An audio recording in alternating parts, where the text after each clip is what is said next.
विष्णुं शशिवर्णं चतुर्भुजं प्रसन्नवदनं ध्यायेत् सर्वविघ्नोपशान्तयेत्। गुरुर्ब्रह्मा गुरुर्विष्णुः गुरुर्देवो महेश्वरः गुरुसाक्षात् परब्रह्म तस्मै श्रीगुरवे नमः।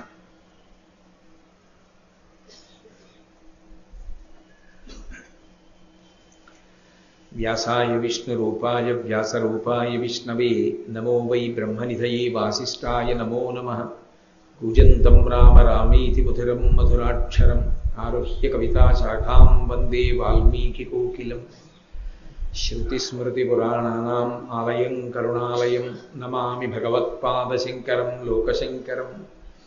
वागर्धाविव सम्पृक्तौ वागर्धप्रतिपत्तये जगतः पितरौ वन्दे पार्वतीपरमेश्वरौ। सूक्तिं समग्रेतु न स्वयमेव लक्ष्मीः श्रीरङ्गराजमहिषी मधुरैः कटाक्षैः।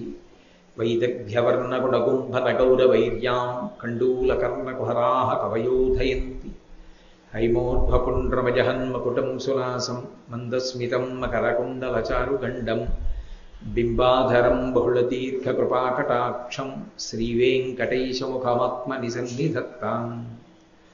विमलपटी कमलकुटी पुस्तकरुद्राक्षसस्तहस्तपुटी कामाक्षी पक्ष्मलाक्षी कलितविपञ्ची विभासि वैरिञ्ची।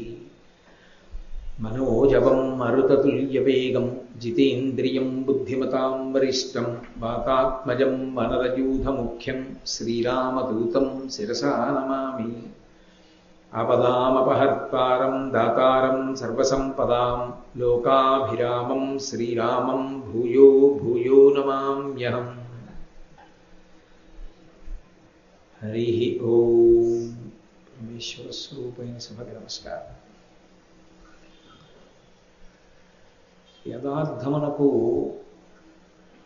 ఈ భూమండలం మొత్తం మీద భగవంతుణ్ణి చేర్చడానికి మనుష్యకోటికంతటికీ సాధనంగా చెప్పబడినటువంటి శాస్త్రముతో కూడుకున్నటువంటి ఏకైకమైనటువంటి విశ్వాసం సనాతన ధర్మం ఒక్కటే. అందుకే సనాతన ధర్మము ఎప్పుడు పుట్టింది అని అడిగితే దానికి జవాబు ఉండదు. వేదం ఎప్పుడు పుట్టింది అని అడిగితే జవాబు ఉండదు. ఈశ్వరుడు ఎప్పుడు పుట్టాడు అని అడిగితే జవాబు ఉండదు. ఈ మూడిటికి జవాబులు ఉండవు. ఎందుకు ఉండవు అంటే ఒక్కటే కారణం, అనాది. పరమేశ్వరుడు ఎప్పుడున్నాడు అని అడిగారనుకోండి, మీరు ఏది మొట్టమొదట ఉన్నది అని చెప్తారో దానికన్నా ముందు ఈశ్వరుడు ఉన్నాడు. పూర్వజా అని.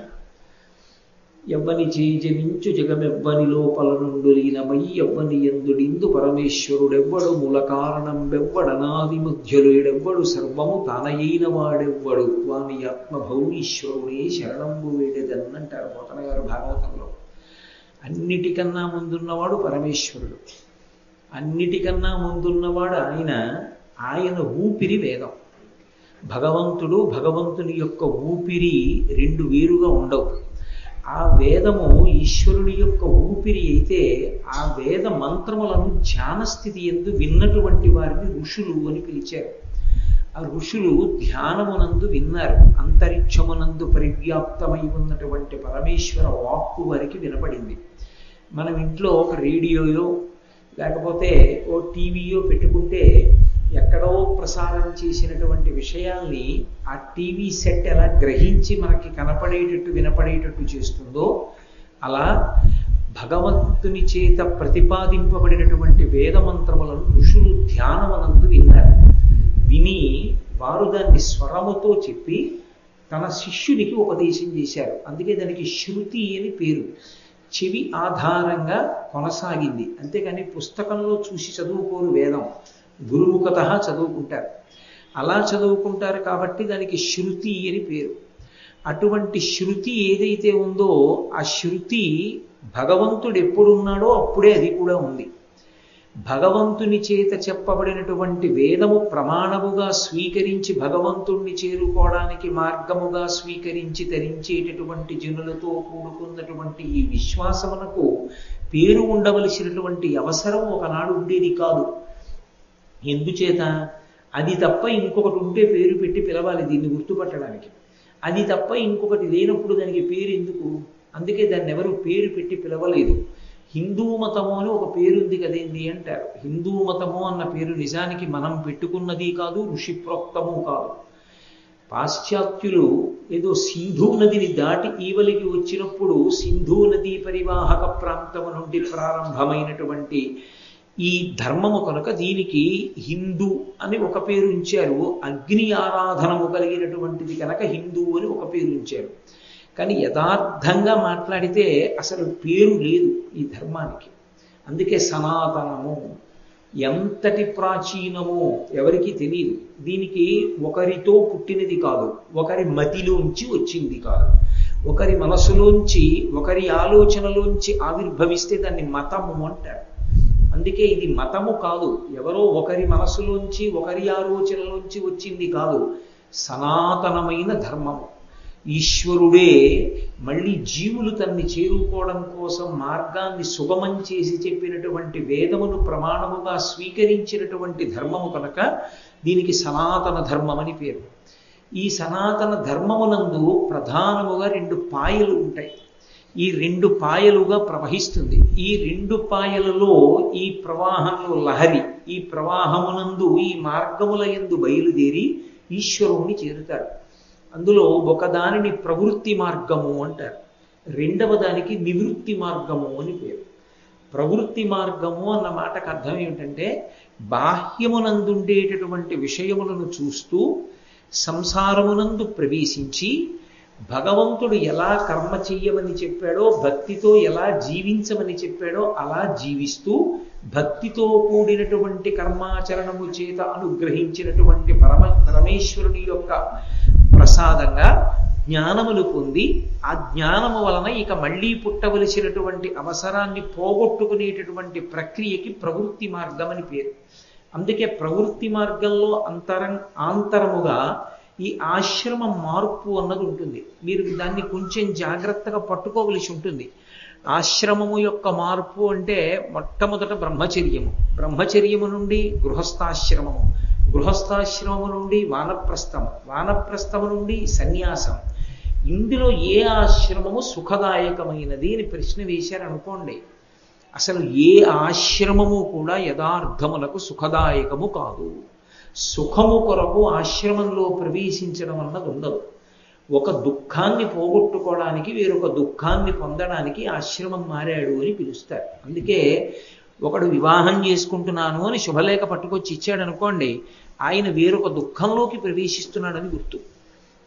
అదేమిటండి మీరు అలా అంటారు, కొంచెం అన్యాయంగా మాట్లాడుతున్నారేమో ఆలోచించండి అని అనుకోకండి. నేను యథార్థం చెప్తున్నాను. మీకు తేలికగా అర్థం అవ్వాలంటే నేను ఒక ఉపమానం చెప్తాను, మీరు పట్టుకుంటారు. నాకు చాలా కడుపు నొప్పిగా ఉందనుకోండి, అది దుఃఖమా కాదా, బాధ కాదా? చాలా కడుపు నొప్పిగా ఉంది. ఇప్పుడు ఆ కడుపు నొప్పి తగ్గడానికి నేను ఆముదం తాగాను. ఆముదం తాగడం ఏం సంతోషంగా ఉంటుంది? అదేం కొబ్బరి నీళ్ళే, ఏం సంతోషంగా ఉండదు.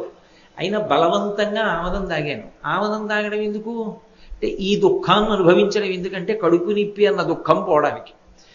బ్రహ్మచర్యము, గృహస్థాశ్రమము, వానప్రస్థము, సన్యాసము అనబడేటటువంటి 4 దుఃఖములతో కూడిన ఆశ్రమాలను ఎందుకు పట్టుకుంటాడంటే శాశ్వత దుఃఖాన్ని పోగొట్టుకోవడం. ఏమిటి శాశ్వత దుఃఖం? ఇంద్రియముల యొక్క పటాటోపము చేత కలిగినటువంటి అజ్ఞానం. ఆ అజ్ఞానము నుండి బయటపడాలి అంటే ఈ ఆశ్రమాల్లో మార్పు పొందాలి. ఈ దుఃఖాన్ని అనుభవిస్తూ ఆముదంతాగి కడుపు నొప్పి పోగొట్టుకున్నట్టు ఈ ఆశ్రమంలోకి ప్రవేశించి ధర్మాన్ని పట్టుకుని ఈశ్వరుణ్ణి చేరుకోవాలి. అందుకే ఆశ్రమాన్ని పండించుకున్నాడండి ఆయన అంటారు. ఆయన గృహస్థాశ్రమంలో పండాడండి అంటారు. ఏ ఆశ్రమంలో నువ్వు ఎందుకు ప్రవేశించావన్న ప్రయోజనం తెలుసుకోకుండా చాలా బాగుందండి, సంతోషంగా ఉందండి అన్నవాడికి అసలు దాని ప్రయోజనం అర్థం కాలేదు అని గుర్తు. కాబట్టి ప్రవృత్తి మార్గమునందు కర్మాచరణం ఉంటుంది. పుణ్యకర్మలు చేస్తూ ఉంటాడు, భగవంతుడు చెప్పినట్లుగా ప్రవర్తిస్తూ ఉంటాడు. భగవంతుడు ఏది చెయ్యొద్దన్నాడో దానికి నిషిద్ధ కర్మ అని పేరు. భగవంతుడు చెయ్యొద్దు అన్నదాన్ని చెయ్యకుండా ఉండడమే గొప్ప భక్తి. భగవంతుడు చెయ్యమన్నది చెయ్యడం కన్నా భగవంతుడు చెయ్యొద్దన్నది చెయ్యకుండా ఉండడంలోనే నిజమైన భక్తి ఉన్నది. మీరు బాగా ఈ విషయాన్ని గ్రహించవలసి ఉంటుంది. చెయ్యమన్న పని చెయ్యడంలో మనకి సంతోషం ఉంటుంది కాబట్టి కొన్ని చేస్తాం. పొద్దున్నే లేచి ఓ దీపం పెట్టండి, మీకేమీ ఇబ్బందులు రాకుండా ఉంటాయి అని నేను ఓ మాట అన్నాను అనుకోండి. ఎందుకు వచ్చిన గొడవ? ఆయన ఉన్నాడా లేడా పక్కన పెట్టి, అది పుట్ట పాము ఉందో లేదో దూరంగా పోతే గొడవ వెళ్ళిపోయి, ఎందుకు ఇప్పుడు దాని మించి ఎక్కమని ఎవడు చెప్పాడు? ఈశ్వరుడు ఉన్నాడా లేడా పక్కన పెట్టు, ఓ దీపం పెట్టేస్తే గొడవ వదిలిపోయింది, అందుకు పెట్టేస్తాడు. కాబట్టి ఇప్పుడు ఈశ్వరుడికి దీపం పెట్టడం పరమభక్తి పండిపోయి పెట్టాడని చెప్పడానికి ఏమీ విశ్వాసం ఉండదు. కానీ తనకి సుఖం కలుగుతుంది, సంతోషం కలుగుతుందో దీపం పెట్టాడు. భగవంతుడు అన్నాడు, ప్రదోష వేళలో అసుర సంధ్య వేళలో సూర్యాస్తమయం అవుతుంటే నిద్రపోకూడదు. సూర్యోదయం అవుతున్నప్పుడు నేను నిద్రపోకూడదు. సూర్యోదయాత్ పూర్వము నిద్ర లేచిపోవాలి, సూర్యాస్తమయ సమయంలో నిద్రపోకూడదు అన్నాడు. ఇప్పుడు ఆయన అలా చెప్తాడు కానండి, ఎంతకని మరి అలిసిపోయాం కదూ అని అసలు తన జీవితం మొత్తం మీద ఎప్పుడూ సూర్యోదయాత్ పూర్వం తను లేవలేదనుకోండి, అది పెద్ద పాపం. భగవంతుడు ఏది చెయ్యొద్దురా అన్నాడో అది చేయకుండా ఉండడానికి భక్తి ఉండాలి. అది చాలా కష్టం. ఈశ్వరుడు అలా పడుకోవద్దు అన్నాడు కాబట్టి నేను పడుకోను, వేదం అలా చెప్పింది. అందుకని భగవంతుడు చెప్పాడు కాబట్టి చెయ్యకూడనిది చెయ్యను. చెయ్యకూడనిది చెయ్యడంలో ఒక ఆకర్షణ ఉంటుంది, ఒక సంతోషం, ఒక సుఖం ఏదో ఉంటుంది. అది చెయ్యకుండా ఉండాలి అంటే భగవంతుని మీద భక్తి తీవ్రంగా ఉండాలి. ఉంటే కానీ ఇది మానడు, తన సంతోషాన్ని త్యాగం చేయడు. నిషిద్ధ కర్మ భంజనం విహిత కర్మ ఆచరణము కన్నా కూడా క్లేశముతో కూడుకుని ఉంటుంది. అందుకే భక్తి పండినవాడు తప్ప నిషిద్ధ కర్మని చెయ్యకుండా ఉండలేడు. నిషిద్ధ కర్మ చెయ్యకుండా ఉండాలి అంటే, అమ్మో నేను ఇలాంటి పని చేస్తే నేను పరమేశ్వరుడికి దూరం అవుతాను, నాకొద్దు, నేను ఈశ్వరుడికి దగ్గరగా ఉండడమే నాకు కావాలనుకున్నవాడు ఎంత ఆకర్షణీయంగా ఉన్నా సరే తప్పు పని చేయడానికి సిద్ధపడడం. కాబట్టి ప్రవృత్తి మార్గము అన్న మాటకు అర్థం ఏమిటంటే, భగవంతుడు ఏ పనులు చేయమన్నాడో అవి చేయడం, భగవంతుడు ఏవి చెయ్యొద్దన్నాడో మానేయడం. చెయ్యమని ఎక్కడ చెప్పాడు, చెయ్యొద్దని ఎక్కడ చెప్పాడు? వేదంలో చెప్పాడు. వేదంలో ఏవి చెయ్యమని చెప్పాడో అవి చెయ్యడం. అందుకే శంకరాచార్యులు వారు అవతార పరిసమాప్తి చేస్తుంటే శిష్యులందరూ వచ్చి అడిగారు, మీరు ఇచ్చినటువంటి వాంగ్మయం సముద్రం అంతుంది, మాకు సులభంగా ఆచరించడానికి వీలుగా ముఖ్యమైన విషయాలు చెప్పండి అన్నారు. ఆయన చెప్పిన మొట్టమొదటి మాట ఏమిటంటే, వేదో నిత్యమధీయతాం తదుదితం కర్మస్వనుష్ఠీయతాం, దశశ్లోకి. అందులో ప్రతిరోజు వేదాన్ని చదువుకోండి. మీకు వేదం రాకపోతే వేదం చదివేటప్పుడు వినండి. వేదము ఎలా చెప్పిందో అలాగే బ్రతకండి. వేదము చెప్పనట్లుగా మాత్రం బతికే ప్రయత్నం చేయకండి అన్నారు. కాబట్టి ఇప్పుడు పుణ్యకర్మ చేస్తున్నాడంటే భగవంతుడు చెప్పినట్లు నడుస్తున్నాడు. ఈ నడవడం మళ్ళీ రెండు కింద విడిపోతుంది దీని ఫలితం.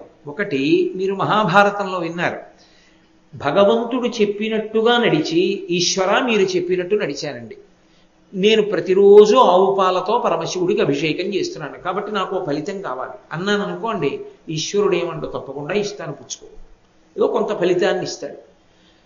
నేను ఏదో ఒక శివలింగాన్ని ప్రతిష్ఠ చేశాను, నాకు ఫలితం కావాలి, పుచ్చుకో, ఇస్తాడు. కానీ అది అనుభవించడానికి శరీరాన్ని ఇస్తాడు. అప్పుడు ఆ శరీరంతో మళ్ళీ ఆ పుణ్యము యొక్క ఫలితాన్ని అనుభవించాలి.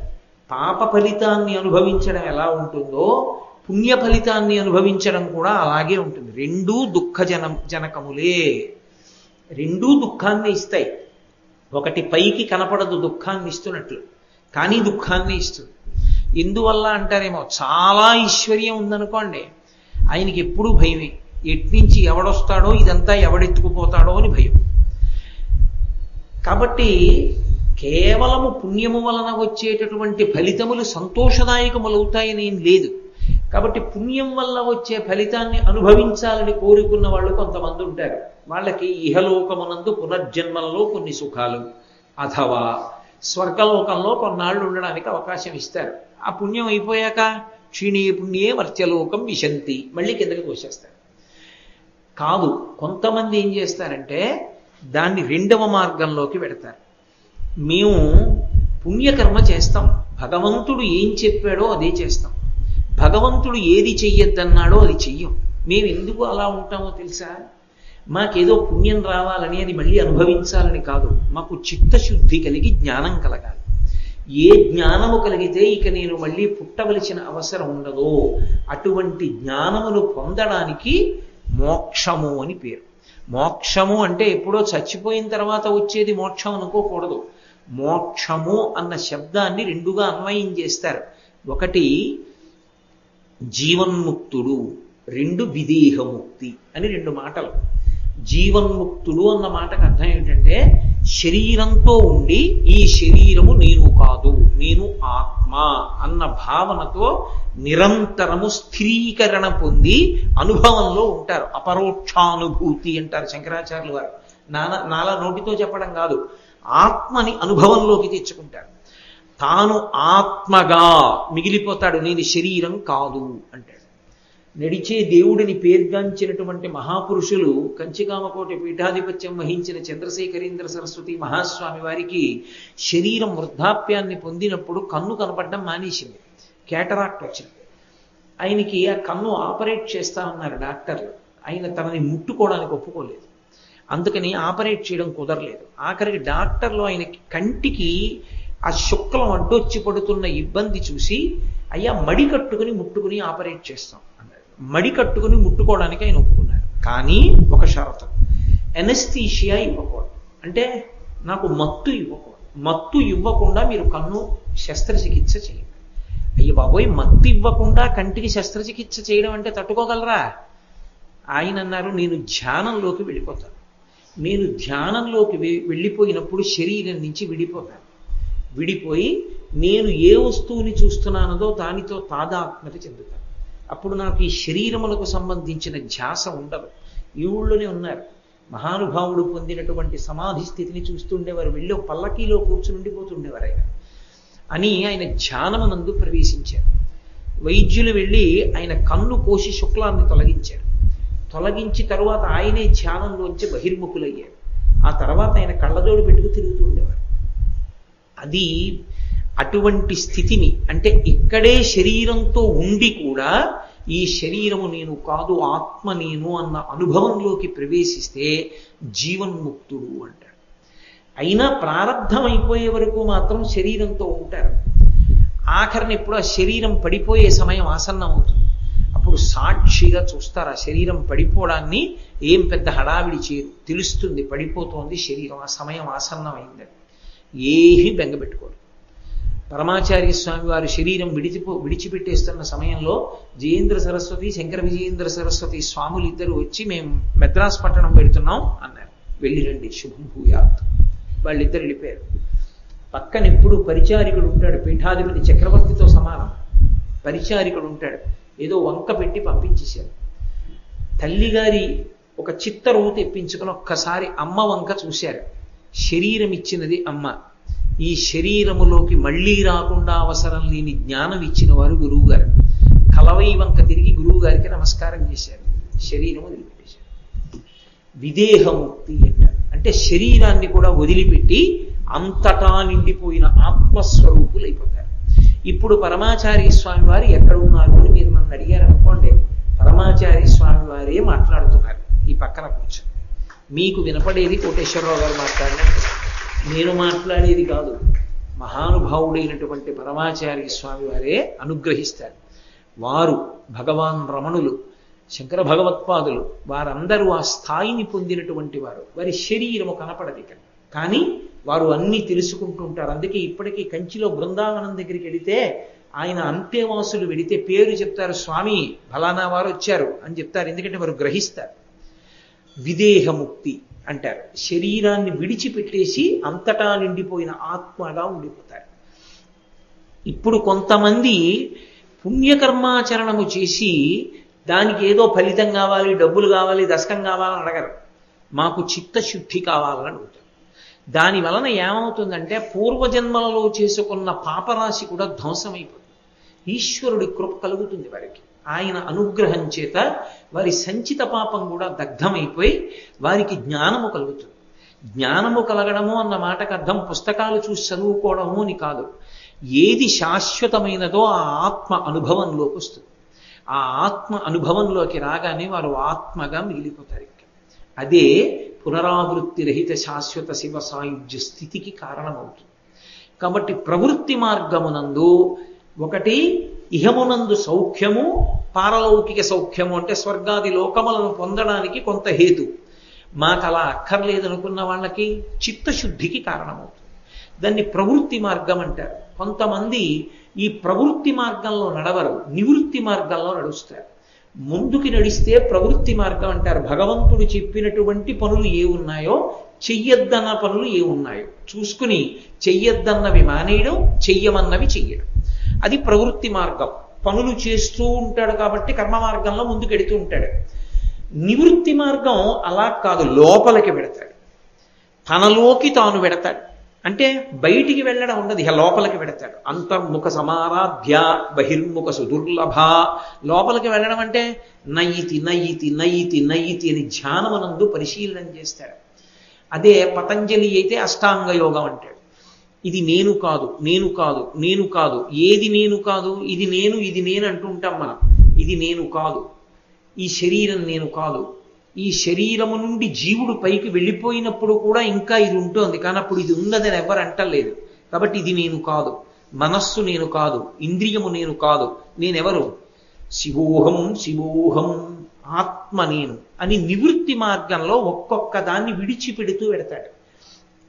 విడిచిపెట్టడాన్ని నయితి నయితి నయితి నయితి అంటారు. సుందరకాండలో స్వామి హనుమ ఒక్కొక్కరిని చూస్తారు, ఈవిడ సీతమ్మ కాదు, నయితి నయితి నయితి నయితి. ఎంతకాలం? అసలు ఆత్మ అనుభవంలోకి రాగానే కన్నుల వెంట నీళ్లు కారిపోయి ఆనందంలో నిలబడిపోతాడు. అందుకే బాష్ప పర్యాకులీక్షణ, సీతమ్మ తల్లి కనపడినప్పుడు కన్నుల వెంట ధారలు కారిపోతూ ఉండిపోయాడు. అందుకే సుందరకాండ పారాయణకాండ, యోగికి ఆత్మ అనుభవంలోకి వచ్చిన కాండ. కాబట్టి ప్రవృత్తి మార్గము, నివృత్తి మార్గము, ఇవి వేదము చేత ప్రతిపాదింపబడినటువంటి మాటలలో అత్యంత సారవంతమైన విషయములై ఉంటాయి ఈ ప్రవృత్తి నివృత్తి మార్గములు. ఇవి ద్వాపర యుగం చిట్ట చివరికి వచ్చేటప్పటికీ పెద్ద వైక్లభ్యాన్ని పొందాయి. కృష్ణ పరమాత్మ ఉన్నారు. కృష్ణ పరమాత్మ ద్వాపర యుగం చివరిలో అవతార పరిసమాప్తి చేశారు. పరిపూర్ణావతారమైనటువంటి కృష్ణ భగవానుడు ఈ లోకంలో తన అవతార కాలమునందు ధర్మ సంస్థాపన కొరకు ఎంత ప్రయత్నం చేశాడు మహానుభావుడు.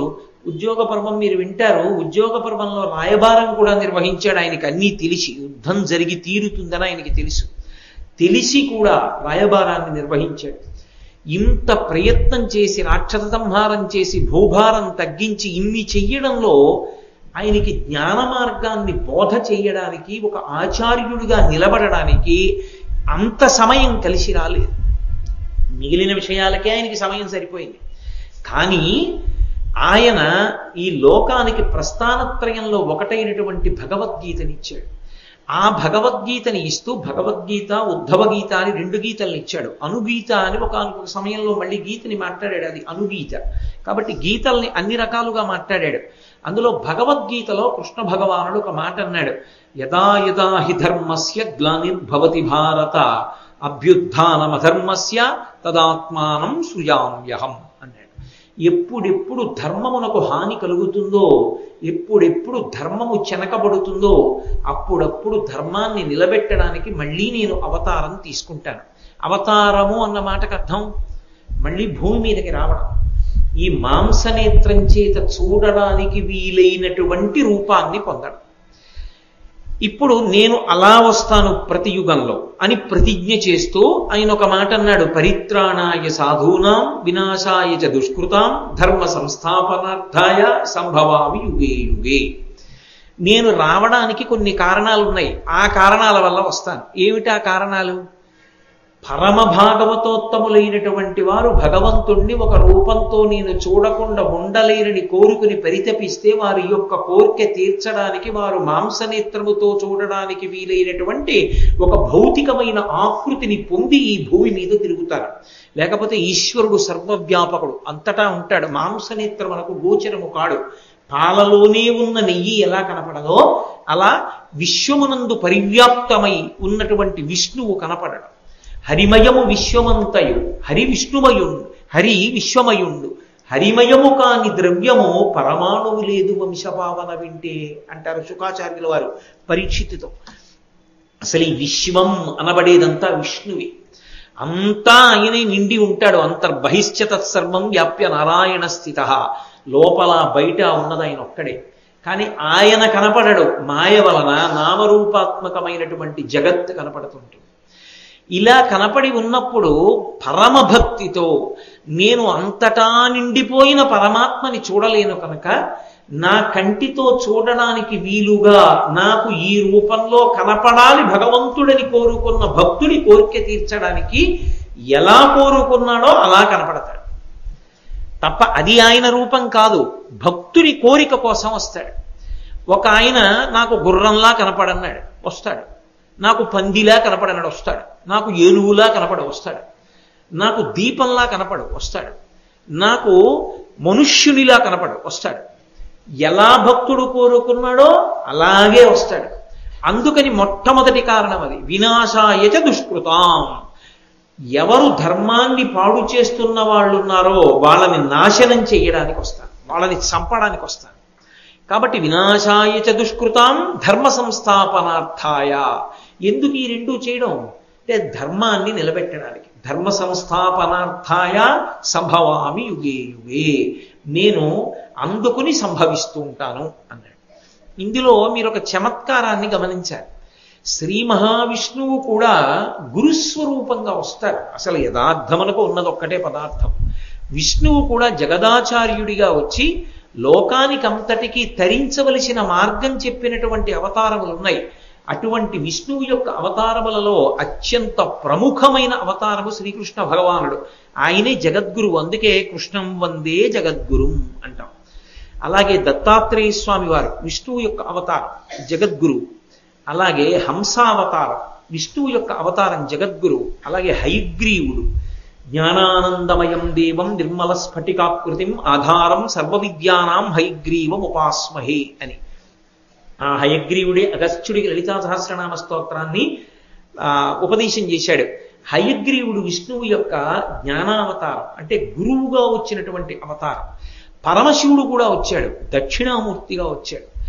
అందుకే చిత్రం వటతరోర్మూలే వృద్ధా శిష్యా గురుర్యువా గురోస్తు మౌనం వ్యాఖ్యానం శిష్యాస్తు చిన్న సంశయా గురవే సర్వలోకానాం భిషజే భవరోగిణాం నిధయే సర్వవిద్యానాం దక్షిణామూర్తయే నమః. పరమశివుడు దక్షిణామూర్తిగా వచ్చి వటవృక్షం కింద కూర్చుని సనక సనందనాది మహర్షులకు కేవలం ఒక చిన్ముద్ర పట్టి వారి యొక్క అజ్ఞానాన్నంతటినీ పోగొట్టి వారికి జ్ఞానబోధ చేశాడు. కాబట్టి శివుడు జగదాచార్యుడిగా వచ్చాడు. కానీ మీరు ఒక్క విషయాన్ని జ్ఞాపకం పెట్టుకోవాలి. ద్వాపర యుగం చివరకు వచ్చేటప్పటికి ఒక పెద్ద సమస్య ఒకటి బయలుదేరింది. అసలు ఇది ద్వాపర యుగం చివరిలోనే ప్రారంభమైపోయింది ఈ సమస్య. ద్వాపర యుగానికి పూర్వం వరకు, ద్వాపర యుగం యొక్క మధ్యకాలము నుండి ఆ పై వరకు రాక్షసులకు ఉపాధి వేరు. ఒక బల్లికి శరీరం బల్లి శరీరం ఉంటుంది, కుక్క శరీరం కుక్క శరీరం ఉంటుంది, నక్క శరీరం నక్క శరీరం ఉంటుంది, మనుష్య శరీరం మనుష్య శరీరం ఉంటుంది. అలాగే రాక్షసుల యొక్క శరీరములు వేరు. వాళ్ళ శరీరం చూడగానే వీడు రాక్షసుడు అని గుర్తుపట్టచ్చు. ద్వాపరయుగం చివరకు వచ్చేటప్పటికీ, ప్రత్యేకించి కలియుగంలోకి వచ్చేటప్పటికీ ఒక పెద్ద ప్రమాదం వచ్చింది. రాక్షసులకు ఉపాధి లేదు, రాక్షసులకు శరీరం ఉండదు. మరి ఎక్కడ ఉంటాడో రాక్షసుడు? మనుష్యుని యొక్క మనసు యందు ఉంటాడు, ఎక్కడో ఉండడు. మనుష్యుని మనసులోనే రాక్షసుడు కూర్చుని ఉంటాడు. ఇప్పుడు ఎలా గుర్తుపడతారు? అప్పుడంటే రాక్షసుడు తెలుసు కాబట్టి బాణం వేసి చంపాడు. అప్పుడు రాక్షసుడు తెలుసు, గదబెట్టి కొట్టి చంపాడు. అప్పుడు రాక్షసుడి ఉపాధి తెలుసు, గుర్తుపట్టి చంపాడు. ఇప్పుడు రాక్షసోపాధి తెలియదు, దేవాలయంలోకి వస్తాడు, ఎందుకు వచ్చాడో తెలియదు. అందుకే కలియుగంలో కర్మ ఏమైంది? వెళ్ళవలసిన భక్తులందరూ కూడా ఒళ్ళంతా తడివించుకుని వెళ్ళవలసి వస్తుంది. చేసే దౌర్భాగ్య పని ఎవడో ఓడు ఉంటాడు, వాడి కోసం మిగిలిన వాళ్ళందరూ కష్టపడతారు. వాడికి దేవాలయం మీద దృష్టి, అది విచిత్రం. కాబట్టి ప్రజల్ని పాడు చేసేవాడు ప్రజలతో మమేకమై పాడు చేస్తూ ఉంటాడు. రాక్షస బుద్ధి మనస్సు ఎందే ఉంటుంది. ఇప్పుడు రాక్షసుడిని ఎలా గుర్తుపట్టడం? గుర్తుపట్టలేరు. కాబట్టి ఇప్పుడు ఉపాధి వేరుగా లేదు కాబట్టి సంహారం చెయ్యడం అంత తేలిక కాదు. ఇప్పుడు కృష్ణ భగవానుడి యొక్క ప్రతిజ్ఞకి చిన్న ఇబ్బంది వచ్చింది. ఆయన ఏమన్నాడు? వినాశాయచ దుష్కృతాం. నేను దుష్కర్మలు, చెడ్డ పనులు చేసేవారిని చంపేస్తానన్నాడు. అంటే ఆయన ఉద్దేశ్యం ఏమిటి? రాక్షస సంహారం చేస్తాను. ఇప్పుడు మనుష్యులలో చెడ్డ పనులు చేసేవాళ్ళు అని గుర్తుపట్టి చంపేయడం పరమేశ్వరుడికి పెద్ద విషయం కాదు, చంపేస్తాడు. కానీ కలియుగంలో కలి యొక్క ప్రభావం చేత దుష్టకర్మలన్నీ మనసు యందు కూర్చునుంటాయి అన్న మాటకు అర్థం మనసు యందు దుష్టమైన ఆలోచనలను పురికొల్పేవే ఎక్కువగా ఉంటాయి. దుష్టమైన ఆలోచనలే ఎక్కువగా మనసులో పుడుతూ ఉంటాయి. కారణం ఏంటి? అగ్నిహోత్రం ఉందనుకోండి, మీరు అటొచ్చి ఇటొచ్చి నెయ్యి పోస్తున్నారు అనుకోండి, పెరుగుతూనే ఉంటుంది. ఏవి చెడు ఆలోచనలో వాటిని పెంచేవన్నీ కూడా మీకు కనపడుతుంటాయి. ఏవి మంచి ఆలోచనలో వాటిని పెంచేటటువంటివి తక్కువగా కనపడుతుంటాయి. మీరు అంతవరకు ఎందుకండి? అలా రహదారి మీదకి వెళ్ళండి, మీరు కన్నెత్తి ఇలా ఎటు చూడండి, మనసుని శాంతపరిచేవి కనపడతాయా, మనసుని ఉద్వేగపరిచేవి కనపడతాయా? ఓ పుస్తకం తీయండి, ఎన్ని మంచి పుస్తకాలు ఇవాళ లోకంలో లభ్యం అవుతున్నాయి. మీరు ఏది చదవదామని ప్రయత్నం చేయండి. ఓ దినపత్రిక తీయండి, మీ మనసుకి ఉద్వేగం కల్పించేవి ఎక్కువ ఉంటాయా, మీ మనసుని శాంతంగా ఉంచేట్టు చేసేవి ఎక్కువ ఉంటాయా? మీరు ఒక టీవీ ఛానల్ ఒక చూడండి, ఒక రోజు మొత్తం మీద మీ మనసుని శాంతిగా ఉంచే కార్యక్రమాలు ఎన్ని ప్రసారం అవుతాయి, మీ మనసుని ఉద్వేగపరిచే కార్యక్రమాలు ఎన్ని ప్రసారం అవుతాయి. ఉద్వేగపరిచే సాధనాలు బయట అన్ని ఉన్నప్పుడు ఉద్వేగపడడం మనసు యొక్క లక్షణం అయినప్పుడు, నెయ్యి పోస్తే బాగా మంటలేవడం అగ్నిహోత్రానికి లక్షణం అయితే, మనసులన్నీ ఉద్వేగమునకు కారణములవుతాయి.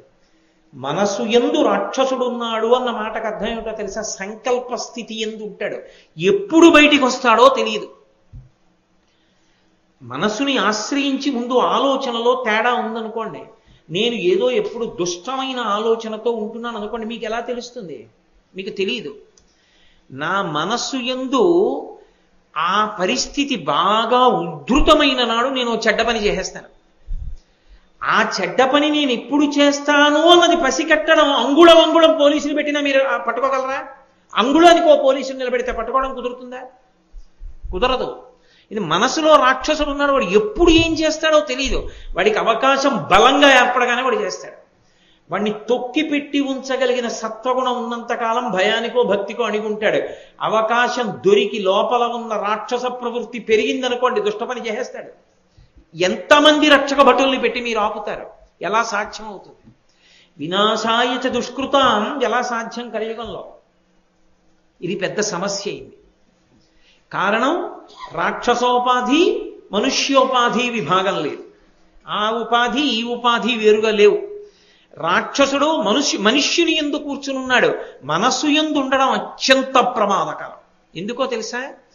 అన్నిటికన్నా ప్రమాదకరమైన విషయం ఏమిటి అంటే, మీకు ఎప్పుడైనా సరే ఒక చెడ్డ పని ఎలా చెయ్యొచ్చో తెలిసి ఉండడం. ఎందుకనంటే వ్యూహము ఉన్న తరువాతే అది కార్యరూపాన్ని పొందడానికి పెద్ద అంతరమేమి ఉండదు. ఇంకా అసలు ఈ తప్పు పని ఇలా చెయ్యొచ్చు అని నాకు తెలిసిందనుకోండి, దాన్ని అలా అమలు చెయ్యమన్న ఆలోచన నాలో ఎప్పుడో అప్పుడు తీవ్రతరం అవుతుంది. నాకు అసలు ఆ తప్పు పని ఎలా చెయ్యొచ్చో తెలియదు అనుకోండి, నేను మీతో స్పష్టంగా చెప్పాలంటే, నేను ఎప్పుడూ ఇంత పవిత్రమైన వేదిక మించి ఆ మాట అనలేదు, కానీ ఇవాళ అంటున్నాను. నాకు పేకాడడం రాదనుకోండి, నాకు అసలు పేకాటలో డబ్బు పోగొట్టుకోవడమో, పేకాట ఆడి వ్యసనానికి వశం అవ్వడమో నాకు అవకాశం ఉండదు కాదు. అబ్బే తినేనండి, మా ఇంట్లో పెళ్ళప్పుడు ఆడుతూ ఉంటానండి, తోచకపోతే ఆడతానన్నాను అనుకోండి, ఆ తర్వాత ఏమవ్వాలో ఎప్పుడప్పుడు. మనసులోకి వ్యూహం ఉండడం ఎప్పుడు కార్యంగా మారుతుంది అన్నది చెప్పడం ఎవరికీ సాధ్యం కాదు.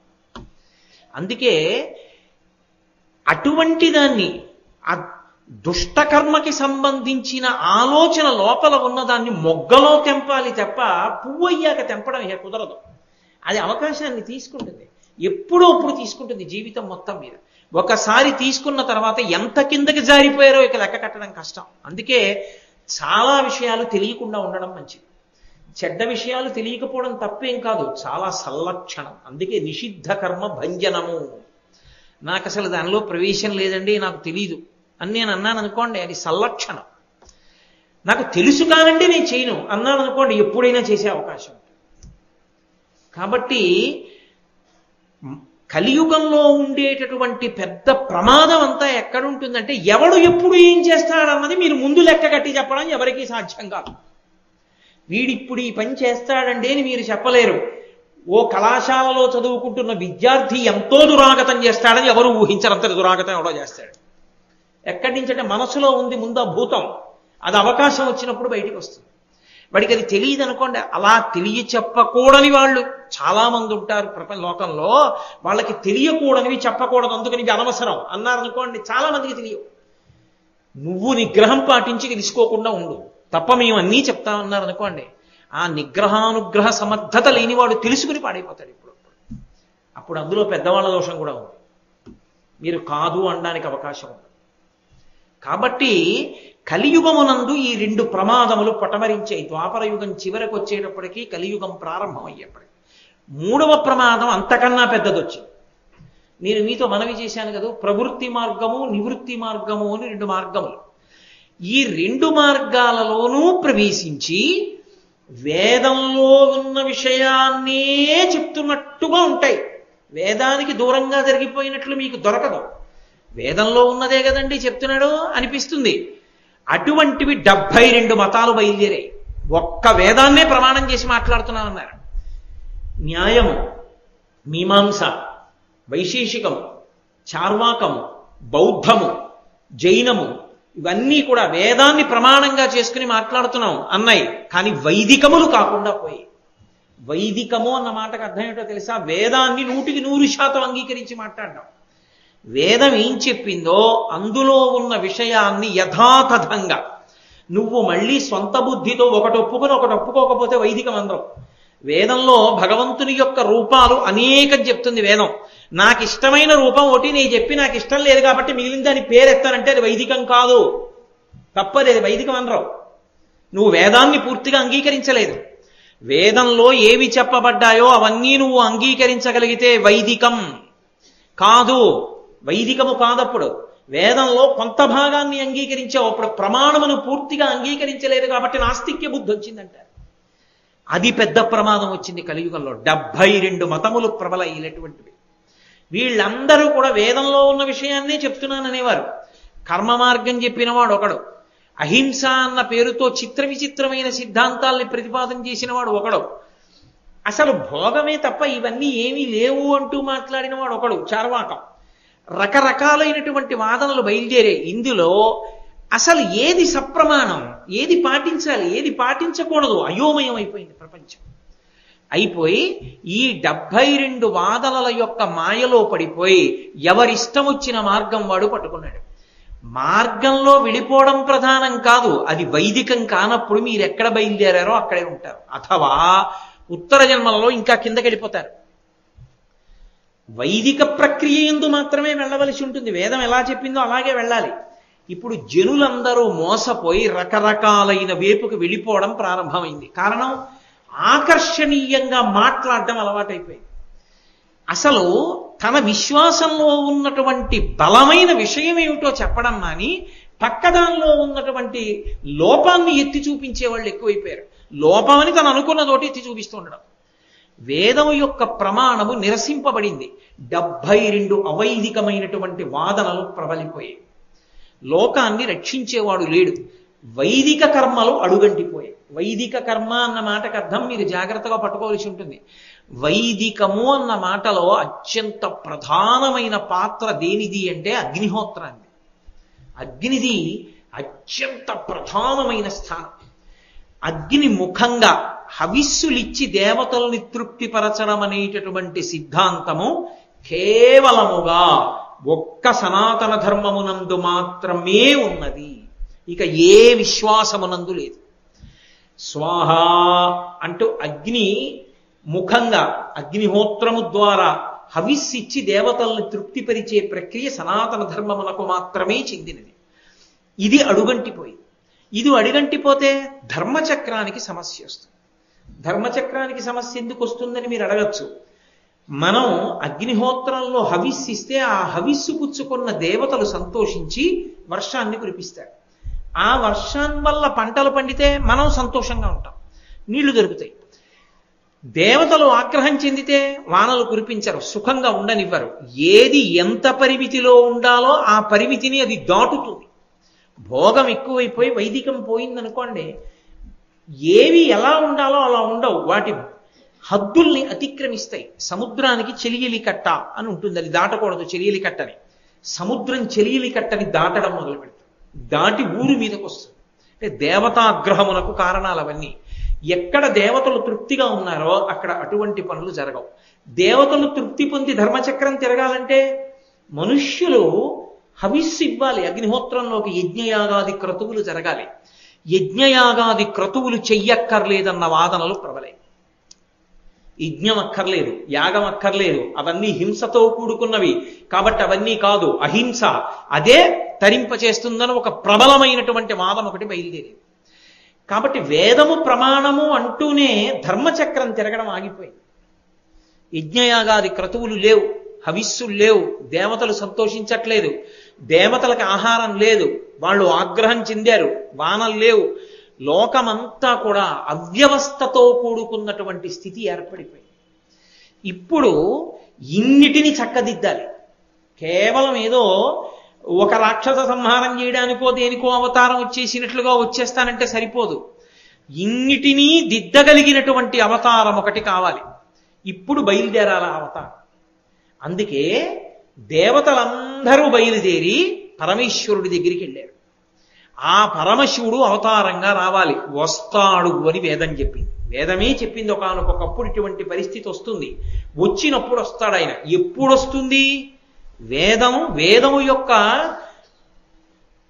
విషయాన్ని సమర్థించేటటువంటి పురాణములు కూడా నిర్ధారించాయి. వేదంలో యజుర్వేదంలో రుద్రాధ్యాయంలో ఒక మాట ఉంది, నమ కపర్దిని చవ్యుక్త కేశాయ చ అని. పరమశివుడు ఒక్కడే కిరీటం పెట్టుకోడు. ఆయన ఎందుకు కిరీటం పెట్టుకోడు అంటే ఆయన బ్రహ్మాండములకు నాయకుడు కాదు కాబట్టి పెట్టుకోడు అని చెప్పకూడదు. ఆయన కిరీటం పెట్టుకోవడానికి వీలైన రీతిలో ఆయన జటాజూటం ఉండదు, అంత పెద్ద జటాజూటంతో ఉంటాడు. వ్యోమవత్వ్యాప్త దేహాయ దక్షిణామూర్తయే నమః, అంత పెద్ద జటాజూటంతో ఉంటాడు. ఆ గంగమ్మ తడిసిపోయి ఉంటుంది లోపల, అరుణజటేశ్వరుడని ఆ తడి జుట్టు ఎర్రగా ఉంటుంది. ఆ పెద్ద జుట్టుముడితో ఉంటాడు. జుట్టుముడితో ఉన్నవాడు శివుడే. యుక్తకేశాయచ, బోడిగుండుతో ఉన్న శివుడు అక్కడ ఉన్నాడు. ఎవరా బోడిగుండుతో ఉన్న శివుడు? ఎవరో కాదు, ఆయనే. ఆ పరమశివుడే శంకరాచార్య స్వామి వారిగా వచ్చాడు.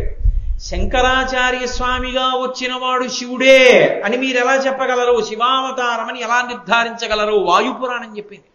వాయుపురాణంలో వ్యాస భగవానుడు చెప్పాడు, చతుర్భిః సహ శిష్యైస్తు శంకరో అవతరిష్యతి అని చెప్పాడు. 4 శిష్యులతో కలిసి పరమశివుడు శంకరాచార్యుల వారిగా ఈ భూమండలం మీదకి వస్తాడు. వచ్చి ఇన్ని సమస్యలకి పరిష్కారం ఆయన చూపిస్తాడు. అందుకే మహానుభావుడైనటువంటి పరమశివుడి దగ్గరికి దేవతలందరూ వెళ్ళారు. ఈ అవ్యవస్థనంతటినీ చెప్పారు, శంకర పరిస్థితి ఇలా ఉంది, మీరు జోక్యం చేసుకోవాలి. మీరు జోక్యం చేసుకుని ఇప్పుడు ఈ అవ్యవస్థనంతటినీ చక్కదిద్దాలి, కాబట్టి మీరు రావలసింది అన్నారు. పరమశివుడు అన్నాడు, నేను వస్తాను. నేను రావడానికి ముందరే కొంతమంది బయలుదేరాలి, నాకన్నా వెనక కొంతమంది రావాలి, నాతో కొంతమంది రావాలి. రామావతారం వచ్చినప్పుడు వానరులుగా దేవతాంశలు ఎలా వచ్చాయో అలా పరమేశ్వరుడు శంకర భగవత్పాదులుగా వస్తున్నప్పుడు మిగిలినటువంటి దేవతాంశలన్నీ కూడా కదిలే. మొట్టమొదట బయటికి వెళ్ళిన వాళ్ళు ఎవరు? కుమారస్వామి వెళ్ళాడు. సుబ్రహ్మణ్యేశ్వరుడు ఏ పరమశివుని యొక్క కుమారుడో ఆయన ముందు వెళ్ళాడు.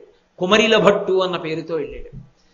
చతుర్ముఖ బ్రహ్మగారు సరస్వతీదేవితో కలిసి కదిలాడు. అందుకే శంకరాచార్యుల వారి కన్నా సురేశ్వరాచార్యుల వారు పెద్దవారు వయస్సులో. ఆయన బయలుదేరి భారతదేశంలోకి వచ్చాడు. భారతదేశంలోకి వచ్చి కర్మ మార్గంలో స్థిరపడ్డాడు మండనమిశ్రుడు అన్న పేరుతో. ఆయన భార్యగా సరస్వతీదేవే వచ్చింది, సరసవాణి అన్న పేరుతో. ఆవిడే ఉభయ భారతి అని పిలుస్తుంటారు. సరస్వతీదేవి సరసవాణిగా వచ్చింది. తోటకాచార్యుల వారు అగ్నిహోత్రుడు తోటకాచార్యుల వారిగా వచ్చాడు. హస్తామలకాచార్యుల వారు వాయుదేవుడు, శ్రీ మహావిష్ణువు పద్మపాదాచార్యుల వారు. ఇన్ని అంశాలతో ఇంతమంది కదిలేరు. కొంతమంది ముందు కదిలేరు, కొంతమంది వెనక కదిలేరు. పరమశివుడు తాను కూడా కదిలి రావడానికి సిద్ధపడ్డాడు. శంకర భగవత్పాదులుగా శంకరాచార్య స్వామిగా రావడానికి అంగీకరించాడు. అయితే మొట్టమొదట కుమరిల భట్టుని బ్రహ్మగారిని ఈ భూలోకంలోకి మండనమిశ్రుడిగాను వెళ్ళమనడానికి కారణం ఏమిటి? ఎందుకు వెళ్ళమనాలి? వాళ్ళని ముందు వెళ్ళమని అనడం ఎందుకు అంటే అందులో ఒక పెద్ద చమత్కారం ఉంది. ఎవరు వచ్చి ప్రార్థన చేశారు శివుడి దగ్గరికి? దేవతలు ప్రార్థన చేశారు. ఏమని ప్రార్థన చేశారు? ధర్మచక్రం ఆగిపోయింది. వేదాన్ని ప్రమాణంగా తీసుకుని అగ్నిహోత్రంలోకి హవిస్సులు ఇవ్వట్లేదు. యజ్ఞయాగాది క్రతువులు ఆగిపోయాయి. యజ్ఞయాగాదులను నిరసించే వాళ్ళు ఎక్కువైపోయారు. వాళ్ళందరూ ఒక పేరు పెట్టుకుని పెద్ద ప్రబలమై భారతదేశం అంతటా వారి వాదన ఎక్కువైంది. కాబట్టి ఇప్పుడు యజ్ఞయాగాది క్రతువులు తరిగితే తప్ప మా ఆకలి తీరదు, దేవతలకి హవిస్సు దొరకదు. కాబట్టి నువ్వు యజ్ఞయాగాదులు మళ్ళీ జరిగేటట్టు చూడు అన్నారు. మొట్టమొదట దేవతల ఆకలో రామచంద్ర అని ఏడుస్తుంటే వాళ్ళకి అన్నం దొరకాలి. అందుకే సుబ్రహ్మణ్యుణ్ణి పిలిచి నువ్వు కుమరిల భట్టుగా వెళ్ళు, బ్రహ్మగారిని పిలిచి నువ్వు మండనమిశ్రుడిగా వెళ్ళన్నారు. సుబ్రహ్మణ్యేశ్వర స్వామి వారు కుమరిల భట్టుగా వచ్చి కర్మ మార్గాన్ని బోధించారు. కర్మ మార్గం జ్ఞాన మార్గానికి వ్యతిరేకం. శంకరాచార్యుల వారు చెప్పే నివృత్తి మార్గానికి కుమరిల భట్టు చెప్పిన కర్మ మార్గం వ్యతిరేకం. మరి వ్యతిరేక మార్గం చెప్పడానికి కుమారస్వామిని ఎందుకు పంపించాడు అంటే దేవతల ఆకలి ముందు తీరాలి. కర్మ మార్గం అంటే జ్ఞానంతో సంబంధం ఉండదు, నివృత్తి మార్గం అన్నానే దాంతో సంబంధం ఉండదు. ఎంతసేపు వేదంలో చెప్పిన కర్మకాండ ఒక్కటే, అదొక్కటే పట్టుకుంటారు వాళ్ళు కర్మవాదులు.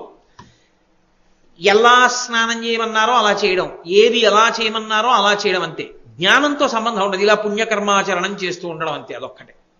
దానివల్ల జ్ఞానం పొందాలి, ఆ మాటకు ఆస్కారం వాళ్ళ దగ్గర ఉండదు. ముందు ఎందుకు అటువంటి మార్గంలో వచ్చాడు కుమరిల భట్టుగా సుబ్రహ్మణ్యేశ్వర స్వామి? అలా వస్తే తప్ప మళ్ళీ వేదాంతర్గతమైన కర్మకాండనంతటినీ సువ్యవస్థితం చేస్తే తప్ప ముందు యజ్ఞయాగాదులు జరగవు. యజ్ఞయాగాదులు జరిగితే తప్ప దేవతలకు అన్నం ఉండదు. దేవతలకు అన్నం పుడితే తప్ప వర్షాలు పడవు.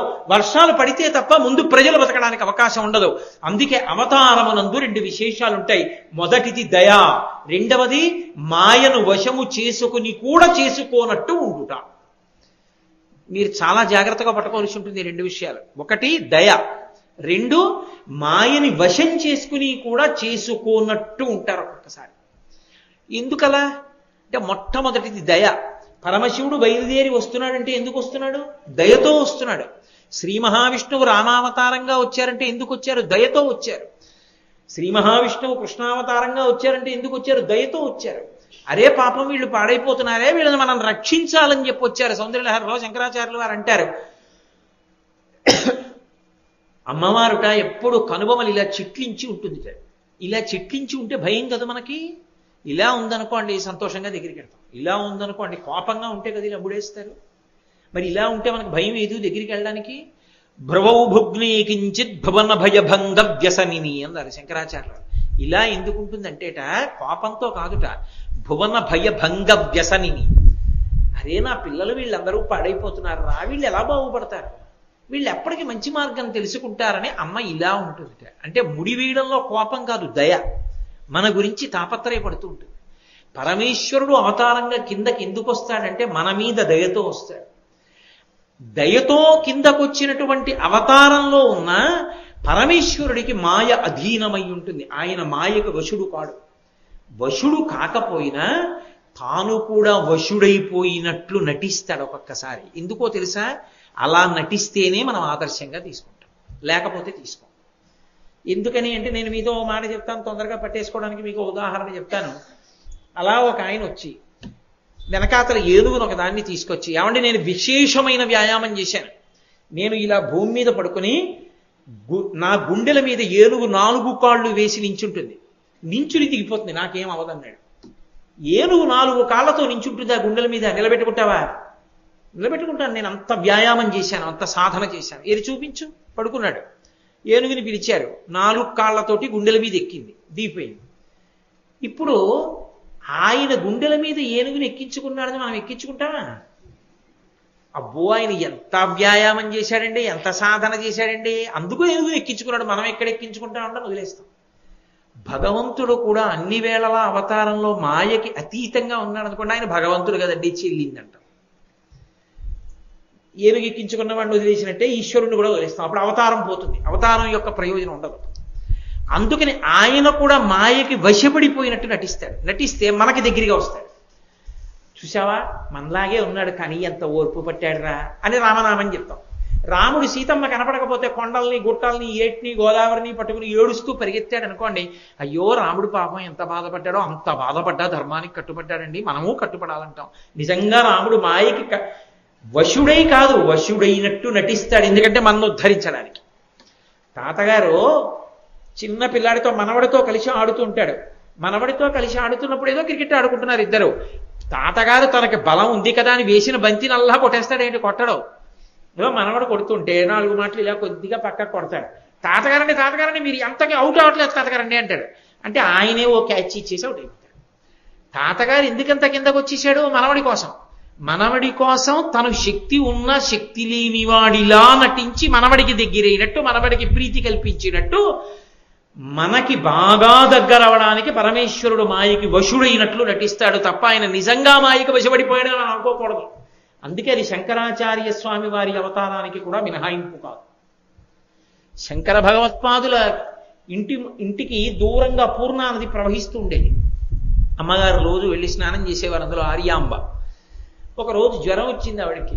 వెళ్ళలేకపోతున్నాను రా అంత దూరం, ఇవాళ నైమిత్తిక తిథిరా, ఇవాళ నదీ స్నానం చెయ్యాలి, వెళ్ళలేకపోతున్నాను రా అని బాధపడ్డారు. శంకరులు అన్నారు, అమ్మా ఎందుకమ్మా బాధపడతావు? పూర్ణానదిని మన ఇంటి ముందుకు పిలుస్తాను, స్నానం చేయి అని నదిని పిలిచారు. ఓ పూర్ణానది మా ఇంటి ముందు నుంచి వెళ్ళు అన్నారు. నది వెళ్ళింది. అమ్మగారు స్నానం చేశారు. నర్మదా నదికి వరదలు వచ్చాయి, కమండలంలోకి పట్టేశారు.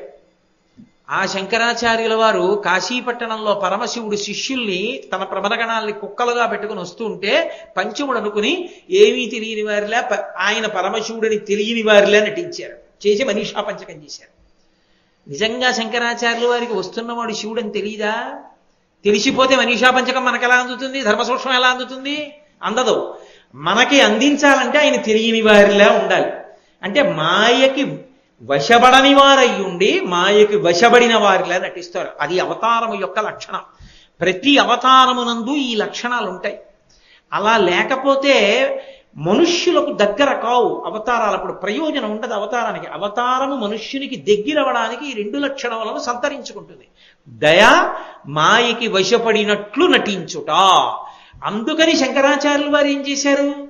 నటించారు. ఎలా నటించారు? కుమరిలో భట్టుగా వెళ్ళమన్నారు సుబ్రహ్మణ్యేశ్వర స్వామిని. ఎందుకని? దేవతలకు ముందు అన్నం దొరకాలి, ప్రజలు కర్మ మార్గంలో యజ్ఞయాగాది క్రతువులు చెయ్యాలి. చేస్తే తప్ప వర్షం పడదు, వర్షం పడితే తప్ప భూమి శాంతిగా ఉండదు. కాబట్టి ముందు నువ్వు వెళ్ళి కర్మ మార్గం ప్రచారం చెయ్యి అన్నారు. సుబ్రహ్మణ్యేశ్వర స్వామి వారు వచ్చి కర్మ మార్గ ప్రచారం మొదలెట్టి జ్ఞాన మార్గాన్ని నిరసించారు. శంకరాచార్యులు వారు జ్ఞాన మార్గానికి చెందినవారు. అయినా కూడా ఎందుకు మరి కుమరిలో భట్టుగా పంపించారు సుబ్రహ్మణ్యుడు అంటే? దేవతలకు అన్నం కోసం.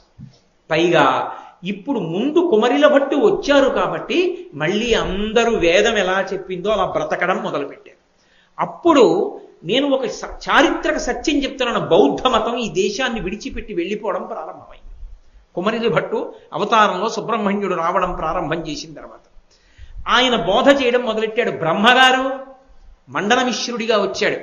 మిగిలిన వాళ్ళు ఎవ్వరూ భార్యలతో రాలా. వాయువు భార్యతో రాలా, అగ్ని భార్యతో రాలా. అందుకే తోటకాచార్యులు వారు సన్యాసిగా వచ్చారు. హస్తమాలకాచార్యులు వారు వాయువు. కానీ వాయువు భార్యతో రాలా. ఒక్క బ్రహ్మగారు మాత్రం భార్యతో కలిసి అవతరించాడు సరస్వతీదేవితో. ఎందుకు ఆయన ఒక్కడు భార్యతో రావడం ఎందుకు? శివుడు అలా ఎందుకు ఆజ్ఞాపించాలి అంటే, కర్మాచరణము అన్న మాటకు అర్థం ఏమిటి? ప్రధానంగా కర్మాచరణం అంతా ఏ ఆశ్రమంలో ఉంటుంది? గృహస్థాశ్రమంలో ఉంటుంది. ఒక యజ్ఞం చేయడం, యాగం చేయడం, సంధ్యావందనం చేసుకోవడం, ఇంటి పట్టున అతిథుల్ని ఆదరించడం, భగవంతుడికి పూజ చేసుకోవడం, ఇవన్నీ గృహస్థాశ్రమంలో ఉంటాయి. గృహస్థాశ్రమంలో ఇవన్నీ చెయ్యడానికి యోగ్యత దేనివల్ల వస్తుంది? భార్య పక్కన ఉంటేనే. భార్య లేకపోతే, ఎడంభుజం మీద తువ్వాలు లేకపోతే చేయడానికి యోగ్యత ఉండదు. కాబట్టి భార్య పక్కన లేకపోతే కర్మ మార్గంలో ఉండడానికి అవకాశం లేదు. అందుకే సరస్వతీదేవిని తీసుకుని వచ్చాడు. అందుకని ఆవిడ ఉభయ భారతి లేదా సరసవాణి అన్న పేరుతో సరస్వతీదేవి కూడా వచ్చింది. కాదు, ఇంకొక కారణం ఉంది.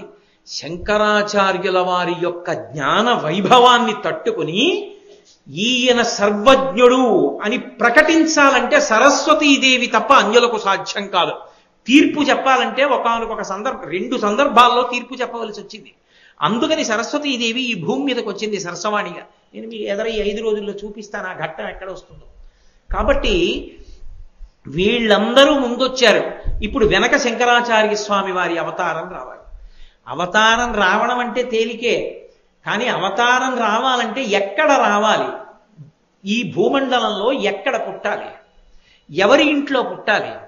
ఏ తల్లిదండ్రుల కడుపున పుట్టాలి? తాను ఏ ఆశ్రమంలో ఉండాలి? ఇవి 4 ప్రశ్నలు. తాను బ్రహ్మచారిగా ఉంటే ధర్మాన్ని మళ్ళీ నిలబెట్టగలరా? గృహస్థుగానా, వానప్రస్థుగానా, సన్యాసిగానా? ఎన్ని సంవత్సరాలు ఉండాలి ఈ భూమండలం మీద? ఈ దేశంలో, ఈ భూమండలంలో ఏ ప్రాంతంలో తాను పుట్టాలి? ఏ ఇంట్లో తాను పుట్టాలి? ఏ ఆశ్రమంలో తాను ఉండాలి? ఎన్ని సంవత్సరాలు ఈ భూమండలం మీద ఉండాలి? ఇవి పెద్ద ప్రశ్నలు అవతారానికి.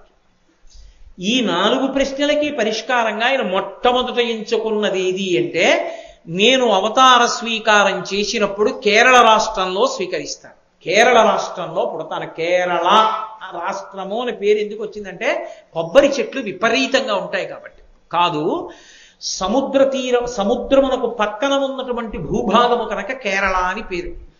అటువంటి కేరళ రాష్ట్రంలో పుడతాను అన్నారు. ఏమి కేరళ రాష్ట్రాన్ని ఎందుకు ఎంచుకోవాలి పరమశివుడు శంకరాచార్యుల వారి అవతారంగా రావడానికి అంటే దానికి ఒక కారణం ఉంది. ఈ భూమి అంతా కూడా ఒకానొకప్పుడు పరశురాముడు క్షత్రియ సంహారం చేసి తాను పొందాడు.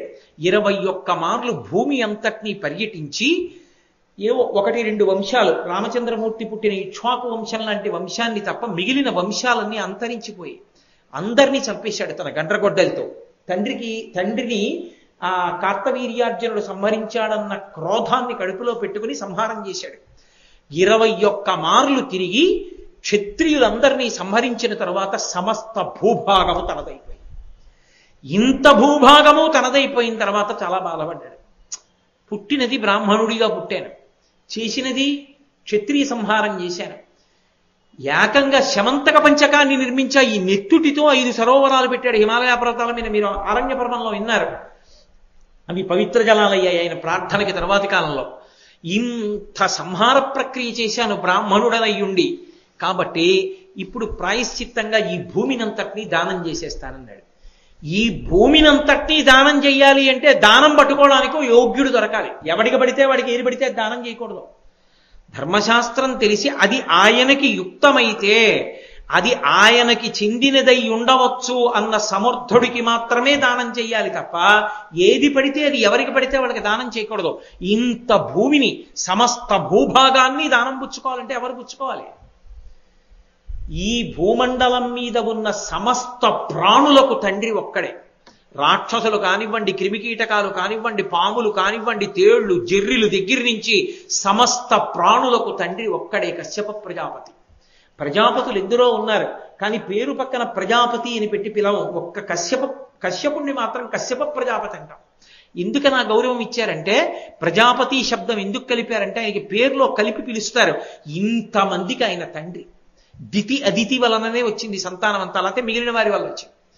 అటువంటి కశ్యప ప్రజాపతికి ఇవ్వాలి భూమి, ఇంతమందిని పోషించుకుంటాడు అని కశ్యప ప్రజాపతిని పిలిచి భూమిని దానం చేశాడు.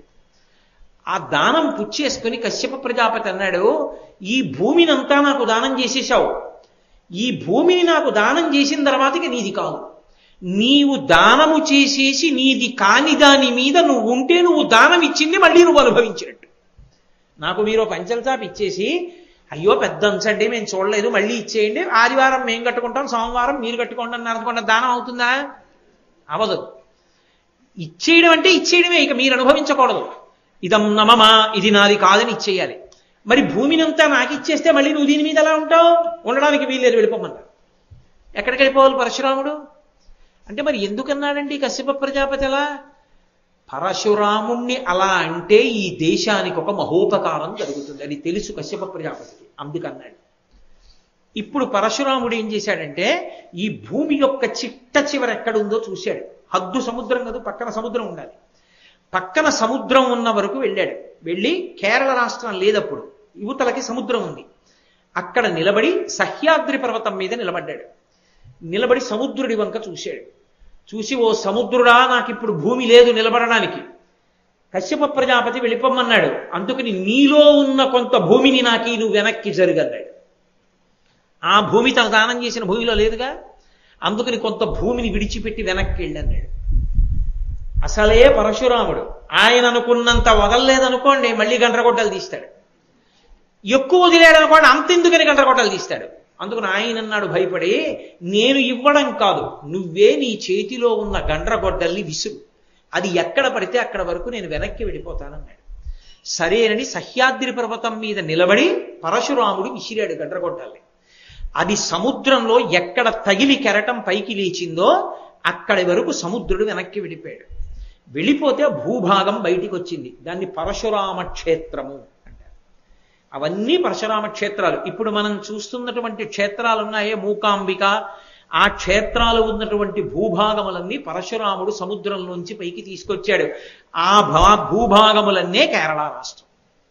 కేరళ రాష్ట్రం సముద్రాంతర్గతమైన భూమి. అది తరువాత బయటికి వచ్చింది. అందుకే కొబ్బరి తోటలు ఎక్కువ ఇప్పటికీ. అటువంటి భూభాగమునందు పరశురాముడు ఉన్నాడు. బ్రాహ్మణుడు ఒక్కడు ఉంటే కార్యం నడవదు. బ్రాహ్మణుడికి పక్కన ఎవరో ఒకడు ఉండాలి సాయం. ఒకడు లేకపోతే కూర్చున్నవాడు అస్తమానం లేచిపోకూడదు. ఎవరో కావాలనుకుంటే పక్కన అందించేవాడు ఉండాలి. అందుకని ఎవరో ఒకరు ఉండాలి. బ్రాహ్మణులు లేకపోతే వేదం ఎలా నడుస్తుంది? హోమాలు ఎక్కడి నుంచి నడుస్తాయి? ఎందుకు ఆ భూభాగం అంతా ఆయనకప్పుడు? అందుకని బ్రాహ్మణుల్ని తీసుకురావాలి. సరే తీసుకొచ్చాడు. మన ఆంధ్రదేశం నుంచి కూడా వెళ్ళారు బ్రాహ్మణులు. తీసుకువెళ్ళి ఏం చేశాడంటే, వీడు మళ్ళీ వెళ్ళిపోతారేమో, అబ్బాయి ఇక్కడ ఎవడుంటాడు లేని, అప్పటికి తడితడిగా ఉంది భూమి కొంత సముద్రంలోంచి బయటికి రావడంలో, తిరిగి వెళ్ళిపోతారేమోనని వెళ్లకుండా ఉండడానికి ఆచారకాండ మార్చాడు కొంత. అప్పుడు మధ్యశిఖా సంప్రదాయం వచ్చింది. సాధారణంగా శిఖ అంటే ఇక్కడ ఉంటుంది పిలక. ఆయన ఏం చేశాడంటే, ఇక్కడ కాదు పిలక మీరు ఇక్కడ పెట్టుకోవాలన్నాడు. అందుకే మీరు ఇప్పటికీ కేరళ రాష్ట్రానికి వెడితే నంబూద్రి బ్రాహ్మణులు మధ్యశిఖ పెట్టుకుంటారు, ఇక్కడ పెట్టుకుంటారు. శంకరాచార్యులు వారి తండ్రి గారిది మధ్యశిఖా సంప్రదాయం ఇక్కడ పెట్టుకున్నారు. శంకరాచార్యుల వారు ఆత్రేయ గోత్రీకులు, ఆత్రేయ గోత్రంలో పుట్టారు. కాబట్టి శివగురువు వారి తండ్రి గారు. అటువంటి మహానుభావుడు ఆ మధ్యశిఖా సంప్రదాయం అక్కడ ఉంది. పరశురాముడు అక్కడ ఉన్నాడు కాబట్టి అందరూ వైదిక విధులను సక్రమంగా నిర్వహించేవారు. అటంతా సముద్రం కాబట్టి ఇతర విశ్వాసములకు చెందిన వారెవ్వరూ కూడా దాటి ఇటు పక్కకి రాలేదు. పర్వతం అడ్డు సముద్రం ఉండేది కాబట్టి అక్కడ ఆచారకాండ నిలబడింది. అటువంటి భూభాగమునందు నేను పుడితే ఎక్కడ ఆచారం నిలబడి ఉందో అక్కడ నేను అవతారం స్వీకరించాలి. ఎక్కడ వేద ప్రమాణం నిలబడిందో నేను అక్కడ అవతారం స్వీకరించాలి. అందుకని కేరళ రాష్ట్రంలో ఉన్న కాలడి అగ్రహారాన్ని ఆయన ఎంచుకున్నారు. కాలడి అగ్రహారంలో ఎవరికి జన్మించాలి? మళ్ళీ విద్యాధిరాజు అని ఒక మహానుభావుడు, ఆయన పేరుకి తగ్గ వ్యక్తి. విద్యాధిరాజు అంటే విద్యలకి రాజు. వేదంలో చెప్పబడినటువంటి అనేకానేకమైనటువంటి విషయములు శాస్త్రముల యందు పారంగతుడు. ఆయన కుమారుడే శివగురువు. ఆ శివగురువుకి సంతానం లేదు. ఆయన భార్య ఆర్యాంబ. ఈ శివగురువు ఆర్యాంబ విశేషమైనటువంటి భక్తి కలిగిన వాళ్ళు. అంత భక్తి కలిగిన కుటుంబం పరశురామ క్షేత్రంలో ఉన్న కాలడి అగ్రహారంలో ఉంది. ఇంత భక్తి కలిగిన వాళ్ళు కాబట్టి వీళ్ల కడుపున నేను పుట్టవచ్చు నిర్ణయం చేసుకున్నాడు. కేరళ రాష్ట్రంలో ఇప్పటికీ మీకు కనపడుతుంది. మీరు వెళ్ళి చూస్తే లోపలికి అగ్రహారాల్లోకి వెళ్ళి చూస్తే ఒక సంప్రదాయం కనపడుతుంది. కావు అంటారు. అంటే కొన్ని ఎకరాల విస్తీర్ణం వరకు ఉంటుంది. మధ్యలో ఇల్లు ఉంటుంది. చుట్టూ ఆవృతి అంటారు. ఆవృతి కాదు, ఆకృతి. ఆ చుట్టూ తడిక కడతారు. చాలా దూరం వరకు ఉంటుంది. మిరియాలకి సంబంధించిన తీగలు పాకిస్తారు. ఆ మిరియం తీగ చెట్లను అల్లుకుని ఉంటుంది. ఇంట్లో కాయగూరలు అవి అన్నీ పండిస్తారు. గురువు గారిని తెచ్చుకుని ఇంట్లోనే ఉండిపోయి వేదం చదువుకుంటూ కొన్ని నెలల పాటు ఇంట్లోంచి బయటికి వెళ్లకుండా యజ్ఞయాగాది క్రతువులు చేస్తూ ఉండిపోతారు. ఒకవేళ బియ్యం లేకపోతే మాత్రం ఆ మిరియాలు ఇచ్చి బియ్యం ముచ్చుకుంటుంది ఇల్లా. అందుకని వాళ్ళు ఏదో బయట నుంచి తెచ్చి డబ్బు దాచి అలా కాదు. ఇప్పటికీ కావు సంప్రదాయం అని ఆ ఆకృతితో కూడిన కావు యందు ఉండిపోయి కేరళ రాష్ట్రంలో అంత గొప్పగా వేదాభ్యాసం చేస్తారు వాళ్ళు. అటువంటి కుటుంబాల్లో ఒక కుటుంబం ఆ విద్యాధిరాజు యొక్క కుటుంబం. కాబట్టి ఆ కుటుంబంలో నేను జన్మించాలి. ఆ శివగురువుకి ఆర్యాంబకి సంతానం లేదు. వాళ్ళకి సంతానం లేకపోతే సంతానం మాకు కలగలేదు, ఇంత భక్తితో ఉన్నాం, భగవంతుణ్ణి ఆరాధించాం అని వాళ్ళు భగవంతుణ్ణి విడిచిపెట్టిన వాళ్ళు కాదు, ఇంకా బాగా భగవంతుని యొక్క కాళ్ళు పట్టుకున్న వాళ్ళు. కాలడి అగ్రహారానికి త్రిచూర్ చాలా దగ్గరగా ఉంటుంది. త్రిచూర్, గురువాయూర్ చాలా దగ్గర క్షేత్రాలు. త్రిచూర్ స్టేషన్లో దిగి గురువాయూర్ పెడతాం. త్రిచూర్కి ఓ 30 కిలోమీటర్ల దూరం ఉంటుందేమో కాలడి అగ్రహారం ఉంటుంది. కాలడి అగ్రహారంలో ఉన్నారు కాబట్టి శివగురువు ఆర్యాంబకి త్రిచూర్ యొక్క వైభవం బాగా తెలుసు. త్రిచూర్ని మనం ఇవాళ త్రిచూర్ని పిలుస్తున్నాం కాబట్టి, కానీ దాని సంస్కృత నామం వృషాచలము, దాని పేరు వృషాచలం. ఎందుచేత అది ఊరు మధ్యలో ఉన్న ఒక కొండ మీద ఉంటుంది. ఆ కొండయే నందీశ్వరుడు. నంది వృషభాకృతిని పొందింది, అక్కడ ధర్మాకృతిని పొందింది. అందుకే మీరు ఆ ఊర్లో వెళుతుంటే మధ్యలో ఎత్తైన కొండ మీద ఉంటాడు శివుడు. చిత్రం ఏమిటంటే ఆ ఊళ్ళో ఉన్నటువంటి ఆ వృషాచలము అనబడేటటువంటి క్షేత్రంలో ఉన్నటువంటి పరమేశ్వరుడు ఎన్నడూ కూడా ఉత్సవమూర్తి కూడా బయటికి రాదు. ఆ దేవాలయంలోంచి ఊరిరిగింపు అన్న పేరుతో పరమశివుని యొక్క ఉత్సవమూర్తి ఎన్నడూ బయటికి రాదు. ఒక్క మహాశివరాత్రి ఉత్సవం ఒకటే గొప్పగా జరుగుతుంది. ఇంకా ఆశ్చర్యం ఏమిటో తెలుసా? త్రిచూరులో ఏనుగుల పందాలు వేస్తారు. ఏనుగులతో పందాలు జరుగుతాయి. అది కూడా ఎలా? త్రిచూరికి చుట్టుపక్కల ఉన్న క్షేత్రాల్లో ఉన్న అన్ని దేవాలయాల్లో ఉన్న అమ్మవారి యొక్క ఉత్సవమూర్తుల్ని ఏనుగులు ఎక్కిస్తారు. ఈ ఏనుగులన్నీ కలిసి ఒక ప్రత్యేకమైన తిథి నాడు త్రిచూరు వస్తాయి. వచ్చి ఇవన్నీ దేవాలయంలోకి ఎడతాయి. వెళ్ళి వృషాచలేశ్వరుడికి ప్రదక్షిణం చేస్తాయి. ఆ ప్రదక్షిణం చేసినప్పుడు కుటుంబ మంటపము అని ఒక మంటపం, ఆ త్రిచూరులో వృషాచలేశ్వరుడి దేవస్థానంలోనే రామనారాయణుడు అన్న పేరుతో శివకేశవ అభేదమైన మూర్తి, రామచంద్రమూర్తి, వాళ్ళిద్దరి దేవాలయాలున్నాయి. ఇప్పటికీ కేరళలో ఆ మంటపం మనం ముఖమంటపము అంటాం, వాళ్ళు దాన్ని కుటుంబ మంటపము అని పిలుస్తారు. అక్కడ నృత్యము, లేకపోతే శాస్త్ర చర్చ, భగవత్ సంబంధమైనటువంటి వేదపారాయణ అవన్నీ జరుగుతాయి. త్రిచూరులో జరిగినంతగా ఎక్కడా జరగవు, అన్ని జరుగుతుంటాయి ఆ మంటపంలో. ఈ చుట్టుపక్కల ఉన్న క్షేత్రాల్లో ఉన్న దేవతలందరినీ ఏనుగుల మీద కూర్చోపెట్టి ఈ ఏనుగులన్నీ దేవాలయంలోకి ఎడతాయి. పరమేశ్వరుడికి ప్రదక్షిణం చేస్తాయి. వృషాచలేశ్వరుడికి ప్రదక్షిణం చేసి బయటికి వచ్చేస్తాయి. బయటికి వచ్చి వాటిని ఒక వరుస క్రమంలో నించోపెడతారు. నించోపెట్టి పందెం కడతారు. అంటే ఈ ఏనుగులన్నీ పరిగెత్తాలి. అమ్మవారి మూర్తులు భ్రంశం కాకుండా పైన కూర్చున్న అర్చకుడితో కలిపి పరిగెడతాయి ఏనుగులు. ఆ పరిగెడితే ఏనుగుల పందాలు చూసి తీరాలి. ఆ త్రిచూరులో అవి కొన్ని మైళ్ళ దూరం అలా పరిగెడతాయి. ఏ ఏనుగు ముందెళ్ళిందో ఆ ఏనుగు ఆ అమ్మవారు ఆ సంవత్సరంలో చాలా విశేషం. అయ్యవారు మాత్రం బయటికి రాడు. ఇంకా విచిత్రం ఏంటంటే త్రిచూరు క్షేత్రంలో అర్చకుడు 6 నెలలు ఉండాలి. 6 నెలలు పనిచేసే అర్చకుడు ఒకసారి దేవాలయంలోకి వెళ్ళేటప్పుడు చక్రవర్తిని ఎలా తీసుకెడతారో అలా తీసుకెడతారు మంగళ వాయిద్యాలతో. ఒకసారి గుళ్ళోకి వెడితే ఇక 6 నెలలు బయటికి రాకూడదు. పూర్ణ బ్రహ్మచర్యంతో 6 నెలలు గుడిలోనే ఉంటాడు. అంత శౌచంతో ఉంటుంది క్షేత్రం. 6 నెలలు దేవాలయంలోనే. 6 నెలల తర్వాత మళ్ళీ మేళతాళాలతో ఇంటికి తీసుకెడతారు. 2వ అర్చకుడు మేళతాళాలతో గుళ్ళోకి వెళ్తాడు. మళ్ళీ ఆయన గుళ్ళోనే ఉంటాడు. అటువంటి క్షేత్రంలో పరమశివలింగానికి ఆవు నీతితో అభిషేకం చేస్తారు. ఆ ఆవు నెయ్యి నేను పట్టుకొచ్చానంటే తీసుకోరు వాళ్ళు, వాళ్లే చేస్తారు నెయ్యి. చేసినటువంటి నెయ్యికి మనం ద్రవ్యం ఇస్తే మనని ముట్టుకోనివ్వరు, బ్రాహ్మణులే తీసుకెడతారు. దాదాపు ఒక 500 సంవత్సరాల క్రితం అభిషేకం చేసినటువంటి నెయ్యి శివలింగం మీద పేరుకుపోయి ఉంటుంది గడ్డ కట్టి. చిత్రం ఏంటంటే చుట్టూ గుత్తి దీపాలు వెలుగుతుంటాయి, చాలా దగ్గరగా వెలుగుతుంటాయి గుత్తి దీపాలు. అంతరాలయంలో వేడి ఎంత వేడిగా ఉంటుందో, కానీ గడ్డ కట్టిన నెయ్యి ఇంత చుక్క కరగదు. ప్రసాదం తీసుకొచ్చి ఇస్తారు, ఆకులో పెట్టిస్తారు, గడ్డ కట్టి ఉంటుంది. మీరు అర్చకుడి చేతిలోంచి తీసుకుని ఇలా పట్టుకోగానే కరిగిపోతుంది. శివలింగం మీద ఉన్నంత కాలం కరగదు. భారతదేశంలో ఆయుర్వేదం బాగా ప్రసిద్ధి చెందిన రాష్ట్రం కేరళ రాష్ట్రం. ఆయుర్వేదంలో ఏదైనా మందు తయారు చేయాలి అంటే తప్పకుండా ఆవు నెయ్యి ఉండాలి. ఎంత ప్రాచీనమైన ఆవు నెయ్యి అయితే ఔషధి అంత బాగా పనిచేస్తుందో తయారు చేసిన ఔషధం. ఇప్పటికీ కొన్ని 100 సంవత్సరాల క్రితం నెయ్యి కావాలంటే త్రిచూరు వెళ్ళి తెచ్చుకుంటారు. ఇంకా చిత్రం ఏంటంటే నెయ్యి ఎక్కడుంటే అక్కడ చీమలు ఈగలు ఉంటాయి. మనకిక్కడ నరసింహస్వామి క్షేత్రం ఉంది, పానకాల నరసింహుడు అని మంగళగిరి. అంత బెల్లం అరగదీసిన చీమలు పట్టవు. త్రిచూరులో 300-400 సంవత్సరాల క్రితం అభిషేకం చేసి పేరుకున్నటువంటి నెయ్యి ఉన్నప్పటికీ ఒక చీమ కాని ఒక ఈగ కాని ఆలయం గడప దాటి లోపలికి వెళ్ళదు. అలాగే ఉంటుంది నీతి గడ్డ కట్టి. మీరు ఇప్పటికీ చూడొచ్చు త్రిచూరు వెళ్ళి. అంత గొప్ప క్షేత్రం. ఆ క్షేత్రానికి వెడితే సమస్త దోషములు తొలగిపోతాయి. అంత గొప్ప క్షేత్రం. శాస్త్రమునందు నమ్మకం ఉండాలి. గురువు గారి దగ్గర మనం ఎన్నాళ్ళు విన్నామన్నది కాదు. అన్నీ విని ఆ నీతిలో ఏమైనా కలుపుతారా అని అడిగాడు అనుకోండి, వాడికన్నా పనికి మాలిన వాడి ఇంకోటి లేడని గుర్తు. అన్నీ విని ఈ సభలోనే ఉన్న వాళ్ళు అలా అడిగిన వాడు నాకు తెలుసు, అందుకు చెప్తున్నాను. కాబట్టి శాస్త్రమునందు విశ్వాసం అంటే విశ్వాసం ఉండాలి.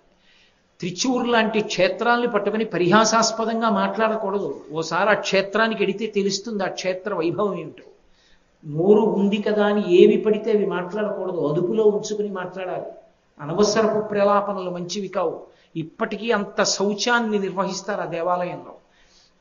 అటువంటి త్రిచూర్ క్షేత్రానికి ఒక లక్షణం ఉంది. మండల భజన అని ఒకటి చేస్తారు. మండల భజన అంటే 40 రోజులు అని. 40 రోజుల పాటు భజన అంటే ఏదో రామనామం ఏదో చెప్తూ చిడకలు మోగిస్తూ కూర్చోవడం అని కాదు. భజన అంటే భక్తితో జీవించుట. భక్తితో జీవించుట అంటే భార్యాభర్త కలిసి వెడతారు. అక్కడ ఉన్నటువంటి పవిత్ర కోనేటిలో స్నానం చేస్తారు. స్వామి అభిషేకం జరుగుతున్నంతసేపు కూర్చుంటారు. మౌనంగా పారాయణ చేసుకుంటారు. కొన్ని దేవాలయాల్లో రాత్రి నిద్ర చేయడానికి స్థానాన్ని ఇస్తారు. అటువంటి స్థానం కల్పింపబడిన చోట రాత్రి పడుకుని నిద్రపోతారు బ్రహ్మచర్యం పాటిస్తూ. మరునాటి ఉదయం లేస్తారు, మళ్ళీ కార్యక్రమం మొదలు. ఆలయం విడిచిపెట్టి వెళ్ళరు, అక్కడే భక్తితో ఉండిపోతారు. అలా 40 రోజులు ఉంటారు. 40 రోజులు ఉంటే అలా భక్తిగా తీరని కోర్కె ఉండదు. ఈశ్వరుడు అనుగ్రహించేస్తాడు త్రిచూరు. అంత గొప్ప క్షేత్రం త్రిచూరు. కాబట్టి ఆ త్రిచూర్కి 30 మైళ్ళ దూరంలో ఉంది కాలడి. ఈ కాలడిలో ఉన్నారు శివగురువు, ఆర్యాంబ. వీళ్ళిద్దరికీ సంతానం లేరు. సంతానం లేకపోయినా వాళ్ళకి పరమేశ్వరుడి మీద అంత విశ్వాసం, వేదం మీద అంత విశ్వాసం. ఎక్కడిది? పైన విద్యాధిరాజు ఉన్నాడు తండ్రి, ఆయనకంత నమ్మకం. తండ్రి అన్నాడు, సంతానం లేరని బెంగపెట్టుకుంటావు ఎందుకురా, పక్కనే ఉంది కదా త్రిచూర్, భజన చేయండి దంపతులు ఇద్దరు అన్నాడు. ఇద్దరూ కలిసి వెళ్ళారు. ఓ చమత్కారం జరిగింది. 40 రోజులు అయిపోయింది. పరమేశ్వరుడు కనపడలేదు. స్వప్న సాక్షాత్కారం ఇస్తూ ఉంటాడు అక్కడ, లేదా కూరికి తీరిపోతుంది. రెండూ జరగలేదు.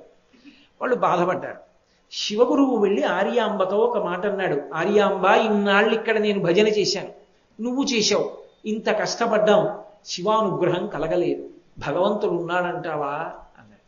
అంటే ఆర్యాంబంది, నో దేవతాను జడిమా జడిమా మనుష్యే అన్నాడు. దేవతలను నింద చెయ్యవద్దు. మనమే భక్తిలో ఏదో లోపం చేశాం ఇక్కడ. మనం భక్తిగా ఉంటే ఈశ్వరుడు అనుగ్రహించకపోవడం ఉండదు. మనం భక్తిగా లేవు కాబట్టి ఈశ్వరుడు అనుగ్రహించలేదు. మన యందే ఏదో పొరపాటు ఉంది. మరింత దృఢదీక్షతో ఈశ్వరుణ్ణి ఆరాధన చేద్దాం అన్నాడు. తప్పకుండా అలాగే ఆరాధన చేద్దాం. అది శ్రద్ధ అని పిలుస్తారు. శ్రద్ధ అంటే శాస్త్రస్య గురువాక్యస్య సత్యబుద్ధ్యావధారణ. సా శ్రద్ధ కదితా సిద్భిః యయా వస్తూపలభ్యతే అంటారు శంకరాచార్యుల వారు భాష్యం చేస్తూ. శ్రద్ధ అంటే గురువు గారు చెప్పిన మాట మీద, శాస్త్రం మీద విశేషమైనటువంటి నమ్మకం ఉండడం. ఈ రెండిటి యందు నమ్మకంతో ఎవడు నిలబడతాడో అటువంటి వాడు శ్రద్ధతో ఉన్నాడు అని చెప్తారు. వాడికి దొరకనిది, వాడికి తీరనిది కోరిక ఉండదు. కాబట్టి యయా వస్తూపలభ్యతే, వాళ్ళ కోరికలన్నీ తీరుతాయి. కాబట్టి ఆ తల్లిని శ్రద్ధ. భర్తని ఆమె ఉపాసనా మార్గాన్ని ఆమె దిద్దింది. నో దేవతాను జడిమా జడిమా మనుష్యే. మన యందు దోషం ఉందేమో, దేవతలలో లేదు, శాస్త్రంలో లేదు, దేవాలయంలో లేదు. ఇంకా భక్తిగా ఉందాం. అంతటి యోగ్యత లేకపోతే పరమేశ్వరుడు ఎలా పుడతాడండి ఆ కడుపున? అంతటి దృఢదీక్ష ఉన్నవాళ్ళో కాదో ప్రపంచానికి తెలియద్దు. అందుకు కదూ ఆర్యాంబ చరిత్ర ప్రపంచం అంతా తెలిసింది. మహానుభావులు శృంగగిరి పీఠాధిపత్యం వహించినటువంటి సచ్చిదానంద శివాభినవ నరసింహభారతి స్వామి వారు ట్రావెన్కోర్ ఎస్టేట్లో కాలడి అగ్రహారంలో శంకరాచార్యుల వారు పుట్టిన ప్రదేశం. శారద ఆయన యొక్క తల్లిగారైనటువంటి ఆర్యాంబ గారు శరీరం విడిచిపెడితే శంకరాచార్యుల వారు ఎక్కడ ఆమెని భూస్థాపితం చేశారు, ఎక్కడ దహనం చేశారో ఆ ప్రదేశాన్ని కూడా ధ్యానంలో కనిపెట్టి ట్రావెన్కోర్ ఎస్టేట్ జమీందారు గారి అనుమతి తీసుకుని వెతికిస్తే ఇల్లు బయటపడింది. ఇప్పటికీ కాలడి వెడితే మీకు శృంగేరి నిర్వహణలో ఉంది. శంకరాచార్యుల వారు పుట్టిన గది కూడా ఉంది ఇప్పటికీ. అక్కడ మూర్తిని పెట్టి దీపం వెలిగించుతారు. ఆర్యాంబ సమాధి అక్కడే కనపడుతుంది. సచ్చిదానంద శివాభినవ నరసింహభారతి స్వామివారు కాలడి వెడితే దానికి ప్రతిష్ఠ చేయడం కోసమని అక్కడికి వెళ్ళిన తర్వాత తెల్లటి బట్ట కట్టుకుని ఒక విధవరాలు కనపడింది. అమంగళ దర్శనం, నాకు విధవ కనపడింది ఏమిటని తలస్నానం చేసి వచ్చారు. మళ్ళీ కనపడింది ఆవిడ. ఇదేమిటి నాకు విధవ కనపడుతోంది, బహుశా నా అవతారం పరిసమాప్తం అవుతోందనుకున్నాడు. ఆ కనపడింది ఎవరో కారు, ఆర్యాంబ. కాలడి వచ్చి నా కొడుకు పుట్టిన ప్రదేశాన్ని కనిపెట్టామని ఆర్యాంబ తల్లి దర్శనమిచ్చింది. అంత గొప్ప భూమి కాలడి. అటువంటి కాలడి పూర్ణానది ప్రవహించేటటువంటి పరివాహక ప్రాంతం. అక్కడ జన్మించాలని నిర్ణయం తీసుకున్నారు ఆయన. అటువంటి పుణ్య దంపతులు. వాళ్ళకి ఆ యోగ్యత లేకపోతే ఎలా? అందుకే మీరు చూడండి చమత్కారం. శంకరాచార్యుల వారు శివగురువు ఆర్యాంబ కడుపున పుట్టిన శివగురువు ఉపనయనం కూడా చేయలే. శంకరాచార్యుల వారికి ముందే వెళ్ళిపోయాడు, శరీరం వదిలిపెట్టేశాడు ఆయన. ఆర్యాంబ జీవించి ఉంది. సన్యాసం తీసుకోవద్దురా, నీకు పెళ్లి చేస్తానంది. అమ్మా నీ శరీరం పడిపోయేటప్పుడు నేను వస్తానమ్మా అని మాటిచ్చారు ఆతురత సన్యాసం తీసుకుని. ఆర్యాంబ గారు శరీరం విడిచిపెడుతుంటే వచ్చారు శంకరాచార్యుల వారు. రావడం కాదు, అమ్మగారికి శివపార్షదుల్ని పిలిచారు, విష్ణు పార్షదుల్ని పిలిచారు. అమ్మ విష్ణు పార్షదుల్ని చూసి సంతోషించింది, వైకుంఠానికి వెళ్ళిపోయింది. అమ్మని వైకుంఠానికి పంపించి అమ్మ శరీరాన్ని పైకెత్తి తీసుకెళ్లి లేత అరిటాకుల్లో పడుకోబెట్టి అగ్నిహోత్రుణ్ణి ప్రార్థన చేసి శరీరానికి సంస్కారం చేశారు. అమ్మ పొందినంత అదృష్టం తండ్రి పొందల. అదేమిటంటే అవతారం ఇద్దరికి కడుపున పుట్టింది కదా, మరి ఆర్యాంబ చేసుకున్న పుణ్యం శివగురువుకి ఎందుకు దక్కలా? గత జన్మలలో ఎవరు చేసుకున్న పుణ్యం వరకే వారికి అనుభవం, అంతే. ఆర్యాంబ పొందినంత అదృష్టాన్ని శివగురువు పొందలేకపోయారు నిజానికి. కాబట్టి అక్కడ పుట్టాలనుకున్నారు. కారణం ఆ దంపతులకు ధర్మం మీద ఉన్న అనురక్తి అటువంటిది. నువ్వు వెళ్ళి కూర్చోవడం కాదు. మాకు పిల్లలు పుట్టలేదండి ఏం చేయమంటారండి అంటే, బలానా క్షేత్రానికి ఎలా అంటే వెళ్ళి సెల్ ఫోన్ మాట్లాడుకున్న వాడికి పిల్లలు ఎందుకు పుడతారు? వెళ్ళి భక్తితో ఉన్నవాడికి పిల్లలు పుడతారు. కానీ ఎక్కడికి వెళ్ళి ఏం చెయ్యాలో అది చెయ్యాలి, అంతేకాని అది అగ్గిపెట్టి కాదు. అగ్గిపెట్టికేసి పుల్ల రాస్తే జ్వాల రావడానికి. అది క్షేత్రం. నువ్వు భక్తిగా ఉంటే ఈశ్వరుడు అనుగ్రహిస్తాడు తప్ప కేవలం దర్శనాలకి ఫలితాలు వచ్చేయవు. ఈశ్వర ప్రీతి కొరకు నువ్వు అలా ప్రవర్తించవలసి ఉంటుంది, ఆ శ్రద్ధతో ప్రవర్తించవలసి ఉంటుంది. అందుకే పరమ సంతోషాన్ని పొందాడు పరమేశ్వరుడు. ఒకేసారి స్వప్నంలో దర్శనమిచ్చాడు శివగురువుకి ఆర్యాంబకి. దర్శనమిచ్చి మహానుభావుడు అన్నాడు, మీ ఇద్దరూ నా గురించి ఈ త్రిచూర్ క్షేత్రానికి వచ్చి భజన చేశారు మండల కాలం, కాబట్టి నేను రావాలనుకుంటున్నాను, అవతారంగా వస్తాను. మీ కడుపున 100 దీర్ఘాయుష్మంతులైన కొడుకులు మూర్ఖులు కావాలా? సర్వజ్ఞుడైనటువంటి వాడు, సకల శాస్త్ర పారంగతుడైన వాడు నేనే అవతారంగా వస్తే నేను కావాలా? ఏం కావాలని అడిగాడు. శివగురు అన్నాడు, అయ్యా సంతానం అన్నది నాకొక్కడికే కాదుగా, నా భార్యకు కూడా. మా ఆవిడ్ని అడిగి చెప్తానన్నాడు. ఆవిడంది మా ఆయన్ని అడిగి చెప్తానని. ఇద్దరూ నిద్ర లేచి ఒకరిని కలుసుకోవడానికి ఒకరు వస్తున్నారు. ఇద్దరూ ఒకరినొకరు చూసుకుని ఏం వస్తున్నావు అంటే ఏం వస్తున్నావు అన్నారు. నాకు ఇలా కనపడ్డాడు శివుడు, ఇలా అడిగాడంటే నాకు అలాగే కనపడి అలా అడిగాడని. ఏమని అడుగుదామన్నారు. వెంటనే దంపతులు ఇద్దరి నోటి వెంట ఒకటే మాట వచ్చింది. బిడ్డలు లేని మనకి బిడ్డలనివ్వగలిగిన పరమేశ్వరుడికి ఎవరు బిడ్డగా ఉంటే తరిస్తామో తెలియదా? మనం చెప్పాలా పరమేశ్వరుడికి ఫలానా వాడు బిడ్డగా ఉండాలని? ఎవరు బిడ్డగా వస్తే మేము తరిస్తామో వాడిని బిడ్డగా ఇమ్మని వదిలిపెట్టేద్దాం. అది ఆ దంపతుల పుణ్యం. అది లోకానికి తెలియచేయద్దు, అందుకు స్వప్నంలో దర్శనమిచ్చాడు. వాళ్ళ దృఢదీక్షని తెలియచేయడానికి. కొన్ని ఎందుకు చేస్తారంటే లోకానికి మర్యాద నేర్పడం కోసం, ఆ దంపతుల యొక్క గొప్పతనాన్ని చూపించడం కోసం. సరే, ఆ క్షేత్రాన్ని విడిచిపెట్టారు, పరమేశ్వరుడికి నమస్కరించారు, ఇంటికి వెళ్ళారు. ఆర్యాంబ నీళ్లు పోసుకుంది. ఆమె గర్భిణి అయింది. ఎంతో సంతోషంగా ఉన్నారు.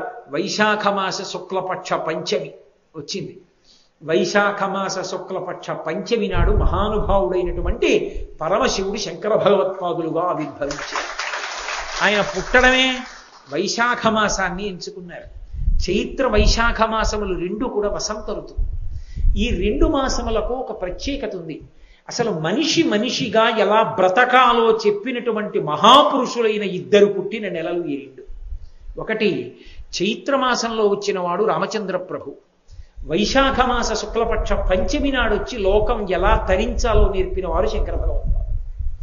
అటువంటి మహాపురుషులు 2 పుట్టారు. సంస్కృతంలో చైత్రమాసాన్ని మధుమాసం అంటారు, వైశాఖ మాసాన్ని మాధవ మాసం అంటారు. మాధవి అంటే మల్లెపువ్వు, వైశాఖము అంటే మల్లెతీగ. ఎందుకు అంటే విశాఖ తీగ, కొమ్మలు లేనిది తీగగా ఉన్నది లత, మాధవీలత. మాధవీలత అంటే మల్లెతీగ. వైశాఖ మాసంలో శంకరాచార్యులు వారు పుట్టారంటే వైశాఖానికి మారు పేరే మాధవీలత. కాబట్టి మల్లె పువ్వు దేనికి ప్రసిద్ధి? మల్లె పువ్వు సంధ్యారంభ విజృంభితం, శంకరులే చేశారు స్తోత్రం శివానంద లహరి. అన్ని పువ్వులు పొద్దున్న విచ్చుకుంటే సాయంకాలానికి విచ్చుకుంటుంది మల్లె పువ్వు. ప్రదోష వేళలో అర్చన ఉన్న వాళ్ళు ఇద్దరే, నరసింహస్వామి పరమశివుడు. మల్లె పువ్వు అంత తెల్లగా ఏ పువ్వు ఉండదు, మల్లె పువ్వు అంత సువాసనలు గుబాళించే పువ్వు ఇంకొకటి లేదు. అందుకే పుష్పజాతి యందు రాణి అని పిలుస్తారు ఆ మల్లె పువ్వుని. అటువంటి మల్లె పువ్వునందు మకరందం ఎక్కువ, తేనె ఎక్కువగా ఉంటుంది. అందుకే తుమ్మిదలు తిరుగుతుంటాయి ఎప్పుడు మల్లె పువ్వులు ఉన్న చోట. వైశాఖ మాసాన్ని వచ్చేటప్పటికి రెండు బాగా వస్తాయి, ఒకటి మల్లె పువ్వు, రెండవది మామిడి పండు. మామిడి పండు తీపికి గుర్తు, మల్లె పువ్వు సువాసనకి గుర్తు. శంకరాచార్యుల వారి యందు రెండు లక్షణాలు. మామిడి పండు ఎంత తీయగా ఉంటుందో అంత తీయగా ఉంటాయి వారి మాటలు. అందుకే కంచి కామకోటి పీఠానికి ఒక పీఠిక చదువుతారు ఇప్పటికీ. ఆ పీఠిక చదివినప్పుడు ఒక మాట చెప్తారు, సరస్వతీదేవి కొప్పులో పెట్టుకున్నటువంటి మల్లెపూల దండలో ఉన్నటువంటి ఒక మల్లె పువ్వులోని తేనె ఎలా ఉంటుందో ఆ తేనె యొక్క రుచి లాంటి మాటలు కలిగిన శంకరాచార్యుల వారిని పిలుస్తారు. మల్లె పువ్వులోని మకరందమంత తీపి, మామిడి పండులో ఉన్నంత తీయతనం. ఈ రెండు తాపోపశాంతి. వేసవికాలం బయట ఎంత తాపంగా ఉండనివ్వండి, కాస్త మల్లెపూల వాసన వచ్చిందంటే అమ్మయ్యా. మీరు మరోలా అనుకోకపోతే కాస్త సిగలో మల్లెపూలు పెట్టుకున్న వాళ్ళ వెనక్కి వెళ్ళి కూర్చుంటూ ఉంటారు కూడా. ఏ తప్పుడు భావనతో కాదు, మా తల్లి కామాక్షి కూర్చుంది ఎదురుగుండా, నా తల్లి కొప్పులోని పువ్వుల వాసన వస్తోంది, వేసవికాలం కదా దిక్కుమాల చెమట కంపు రాకుండా ఉంటుందని. ఉపశాంతి. ఉపశాంతి అంటే మనస్సుకి శాంతినిస్తుంది. శాంతి లేక అలమటిస్తున్నటువంటి దేశానికి శాంతినిచ్చే శంకరాచార్యుల వారి వాక్యములు, వారి ప్రబోధములు. అందుకే మల్లె పువ్వు మామిడి పండు ఏ ఋతువు యందు బాగా ఉంటాయో ఆ ఋతువులో శంకరాచార్యుల వారు వచ్చారు. వారు వస్తూ వైశాఖ శుక్ల పంచమి నాడు అవతార స్వీకారం, ఆ రోజున పుట్టారు. ఇంకో రోజున పుట్టకూడదా? పుట్టకూడదు. ఎందుకు పుట్టకూడదో తెలుసా? కతిపయ ఆచారం అని పాటిస్తుంది కేరళలో. చాలా బ్రాహ్మణ కుటుంబాలు పాటిస్తాయి, ఇప్పటికీ ప్రత్యేకించి నంబూద్రి కుటుంబాలు పాటిస్తూ ఉంటాయి. ఆ ఆచారం పాటించడంలో అలవాటు ఉన్నటువంటి కుటుంబంలో పుట్టారు, విద్యాధిరాజు శివగురువుల యొక్క కుటుంబంలో.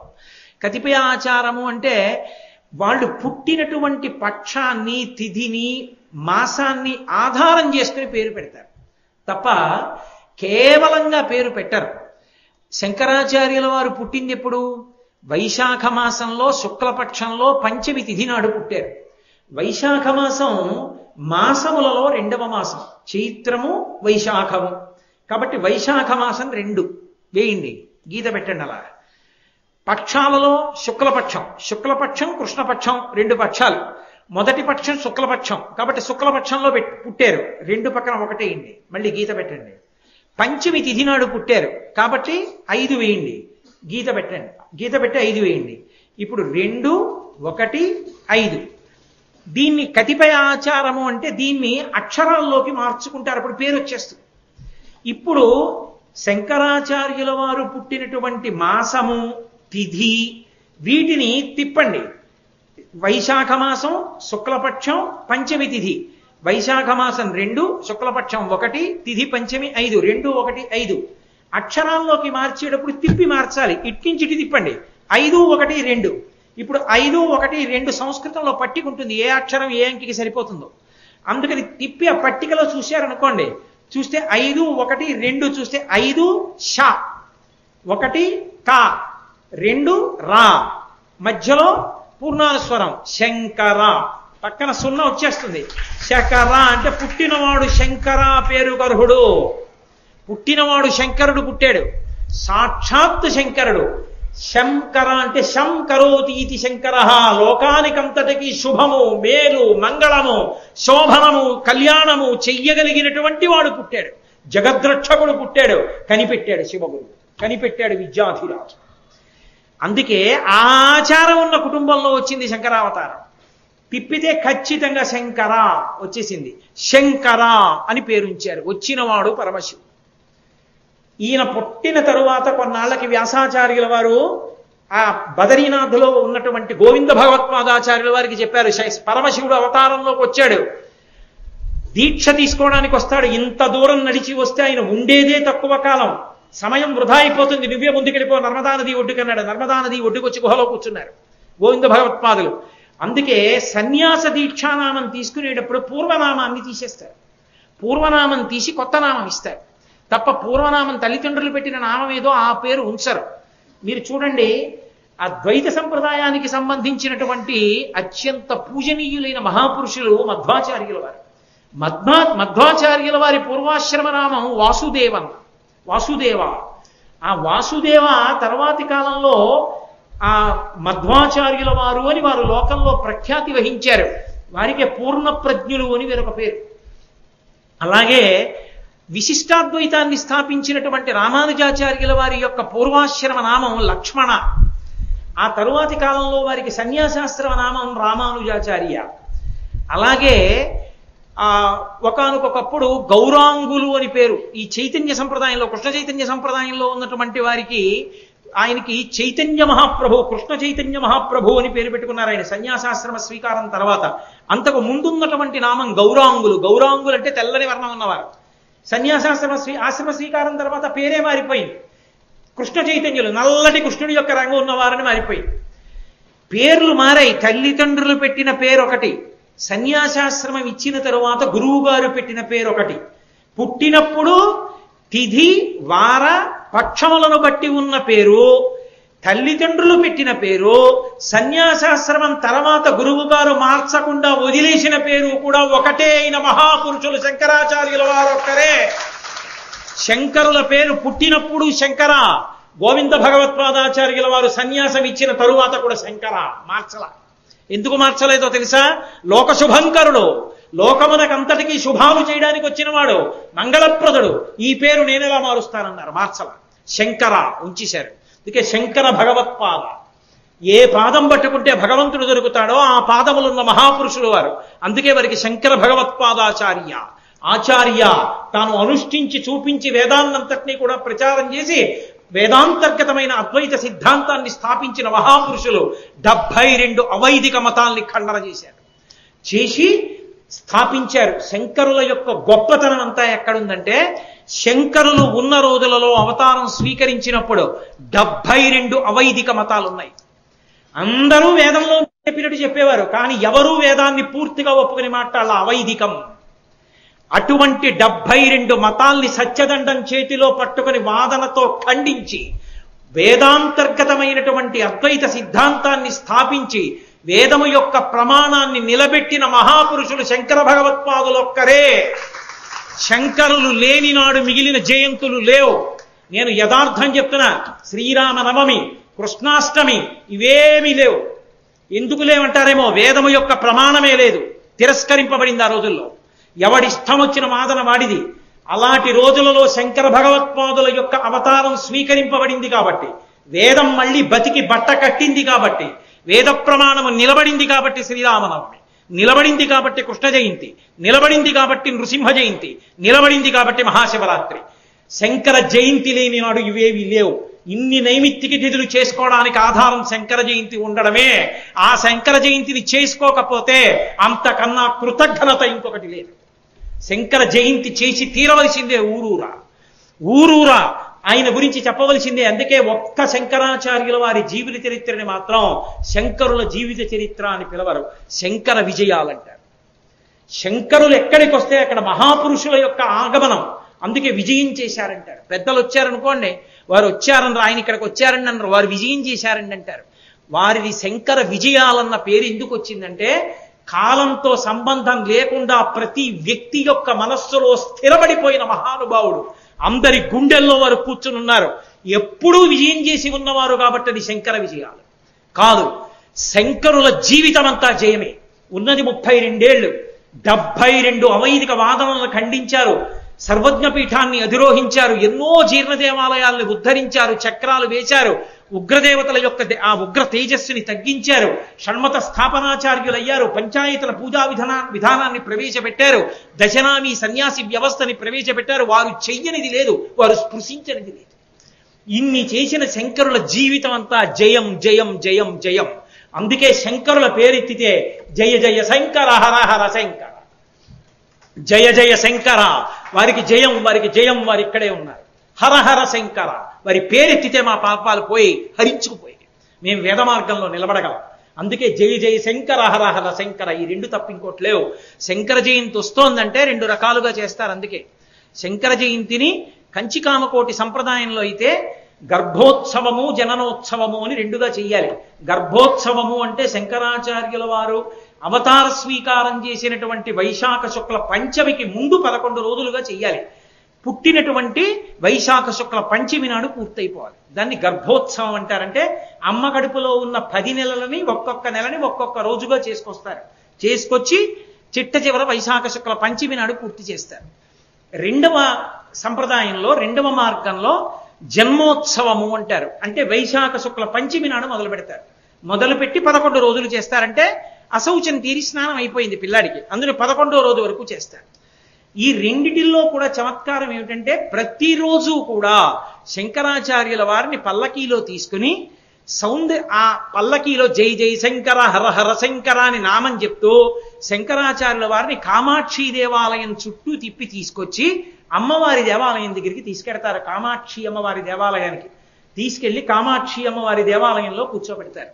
కూర్చోబెట్టి శంకరాచార్యుల వారు ఇప్పటికీ శబ్ద రూపంలో ఉన్నారు. సౌందర్యలహరి శ్లోకాల్ని ఉచ్చరిస్తే శబ్దంగా సభలోకి వస్తారు. అందుకని సౌందర్యలహరిలో 10 శ్లోకాలు చదువుతారు. ఒక్కొక్క రోజు 10 శ్లోకాలు. 10వ రోజున 100వ శ్లోకం వచ్చేస్తుంది. 10 10లు 100 కదండి, చిట్ట చివర 10. కాబట్టి చిట్ట చివరి రోజున ఏం చేస్తారంటే ఆ శంకరాచార్యుల వారి మూర్తిని పట్టుకుని శుక్రవార మంటపానికి చేరుతారు. శుక్రవార మంటపం అంటే అమ్మవారు వస్తుంది కామాక్షి ఆ మంటపానికి. అమ్మవారిని తీసుకొచ్చి శుక్రవార మంటపంలో కూర్చోబెడతారు. కూర్చోబెట్టి శంకరాచార్యుల వారిని కూడా శుక్రవార మంటపానికి తీసుకొస్తారు. ఆఖరి రోజున 10 సౌందర్యలహరి శ్లోకాలు చెప్పేసి 100 అయిపోగానే శంకరాచార్యుల వారిని అమ్మవారి పక్కకి చేర్చి కూర్చోబెట్టి అమ్మవారి చేతులకు తగిలించి వస్త్రాన్ని శంకరాచార్యుల వారికి బహూకరింపచేస్తారు. బహూకరింపచేసి హారతిస్తారు. ఆ హారతి తీసుకుని భక్తులు వెళ్ళిపోతారు. అక్కడతో శంకర జయంతి ఉత్సవాలు పూర్తవుతాయి. శంకర జయంతికి ఎంత పెద్దగా ప్రసాదం పంచిపెడితే అంత గొప్పగా గురువుల యొక్క అనుగ్రహం లభిస్తుంది. ప్రసాదం అంత గొప్పగా పంచిపెట్టాలి శంకర జయంతికి. ఎవరో ఒకళ్ళు పంచిపెట్టడం కాదు, ఎవరి మానాన వాళ్ళు తెచ్చి పంచుకోవచ్చు. శంకర జయంతికి అరటిపళ్ళు ఉన్నాయి తెచ్చి పంచుకోవచ్చు, ఎవరింట్లోనో ఉసిరికాయలు ఉన్నాయి పంచుకోవచ్చు, ఎవరింట్లోనో ద్రాక్ష పళ్ళు ఉన్నాయి అందరికీ తీసుకొచ్చి పంచుకోవచ్చు. ఎవరు ఇంట్లో పచనం చేసిన పదార్థాలు తప్ప ఇంట్లో వండి తేకూడదు. జీడిపప్పు పంచుకోవచ్చు, పటికి బెల్లం పంచుకోవచ్చు. శంకరాచార్యుల వారి జయంతి అంటే ఎన్ని ప్రసాదంగా పంచిపెట్టగలిగితే అన్ని పంచుతారు. ఎందుకంటే జై జయ శంకర హర హర శంకర జగద్గురువులు పుట్టినటువంటి రోజు పరమ సంతోషంతో ఇల్లు చేసుకోవాలి. మరి ఎవరో ఒకరే ప్రసాదం పెట్టాలని నియమం లేదు. ప్రతి వాళ్ళు తెచ్చి ప్రసాదం పంచిపెట్టుకోవచ్చు వైశాఖ శుక్ల పంచమి నాడు. అందుకని 2గా చేస్తారు. శృంగేరి సంప్రదాయంలో 5 రోజులు చేస్తారు. అందుకే ఇవాళ శృంగేరి మఠంలో కూడా ప్రారంభమైంది శంకర జయంతికి సంబంధించిన ఉత్సవం. ఈ సంవత్సరం మనం శృంగేరి సంప్రదాయంలో 5 రోజులుగా చేస్తున్నాం. అందుకే 22న మొదలుపెట్టాం. 26వ తారీఖున వైశాఖ శుక్ల పంచమి నాడు స్వామివారి పూజతో పూర్తవుతుంది. యథార్థమునకు హోమం చేయాలి. ఆ రోజున హోమం చేసి శంకరాచార్యుల వారికి హవిస్సు ఇవ్వాలి. ఆ హోమం కూడా చేస్తూ ఉంటారు. ఈశ్వరుడు అనుగ్రహిస్తే వచ్చే సంవత్సరం మనం హోమం కూడా చేద్దాం శంకరులకు. కాబట్టి అంత వైభవోపేతంగా శంకర జయంతి ఉత్సవాన్ని నిర్వహిస్తూ ఇంకొక మాట ఉండదు. జై జయ శంకర హర హర శంకర 108 నామాలు చెప్తారు. చెప్పి 8 నామాలు శివనామములు చెప్తారు. భవాయ దేవాయ నమః, శర్వాయ దేవాయ నమః, ఈశానాయ దేవాయ నమః, 8 కలిపి 108 116 నామాలు. గురువు గారికి తెలుగుదేశం అంటే ఆంధ్ర రాష్ట్రంలో ఆచారం ఏమిటి అంటే 116 కట్నం ఇవ్వడం. వారు సన్యాసి, వారు 116 ఎందుకు పుచ్చుకుంటారు? పుచ్చుకోరు. అందుకని 108 వారి నామములు చెప్పి 8 శివనామములు కలిపి 116 నామములు చెప్తాం శంకర జయంతి నాడు. 116 నామాలతోటి శంకర జయంతి పూర్తవుతుంది. కాబట్టి అటువంటి మహానుభావుడు వైశాఖ శుక్ల పంచమి నాడు అవతార స్వీకారం చేసి కాలడి అగ్రహారంలో అవతార స్వీకారం చేశారు. శంకర భగవత్పాదుల యొక్క అద్భుతం ఏమిటో, ఆ అవతారానికి ఉన్న అద్భుతాన్ని పద్మపాదాచార్యుల వారు ఏమని వర్ణించారో, అసలు ఆ అవతారంలో ఎన్ని విశేషాలు జరిగాయో ఈ విశేషాలలో మళ్ళీ కొంత భాగాన్ని రేపు సాయంకాలం 6:30 మనం కలుసుకున్నప్పుడు మళ్ళీ ప్రసంగంలో ప్రారంభం చేస్తాను. ఇందులో అంతర్భాగంగా ప్రతిరోజు ఉదయం వేళ శంకరాచార్యుల వారికి అభిషేక కార్యక్రమం జరుగుతోంది.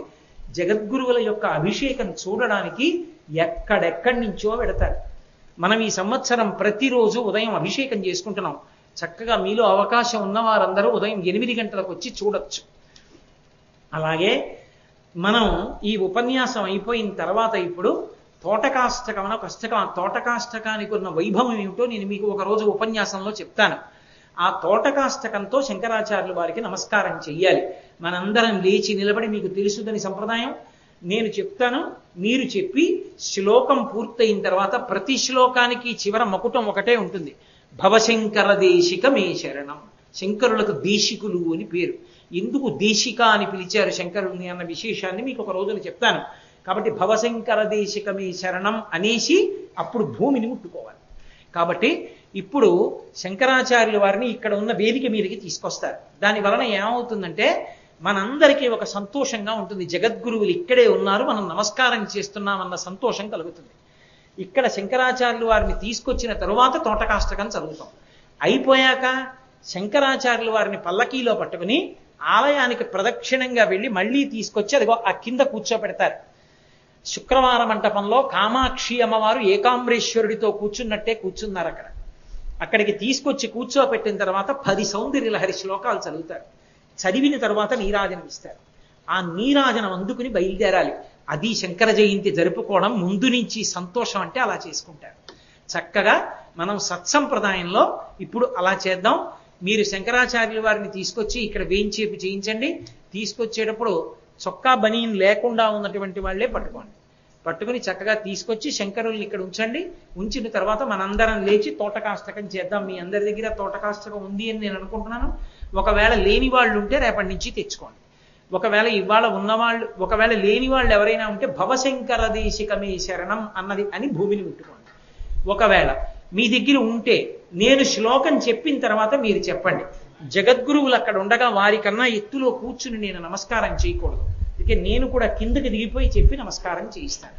అందరం చక్కగా నమస్కరించి శంకరులతో కలిసి జయ జయ శంకర హర హర శంకర అంటూ తిరిగి ఉంటాం.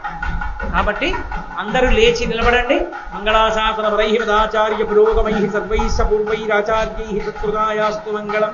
మంగళం కోసలేంద్రాయ మహనీయ గుణాత్మనే చక్రవర్తి తనూజాయ సర్వభౌమాయ మంగళం. ఉమాకాంతాయ కాంతాయ కామితార్థప్రదాయినే శ్రీగిరీశాయ దేవాయ మలినాథాయ మంగళం. సర్వం శ్రీ ఉమామహేశ్వర పరబ్రహ్మార్పణమస్తు. స్వస్తి.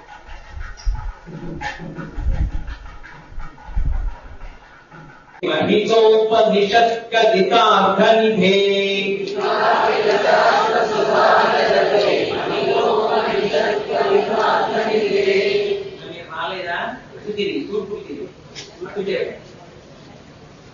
హృదయే కలయే విమలం చరణం భవశంకర దేశికమే శరణం.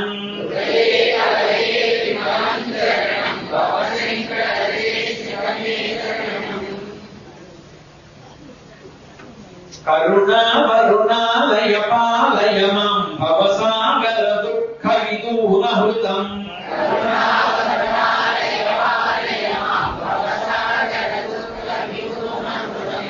రచయాఖిల దర్శన తత్వవిదం భవశంకర దేశికమే శరణం.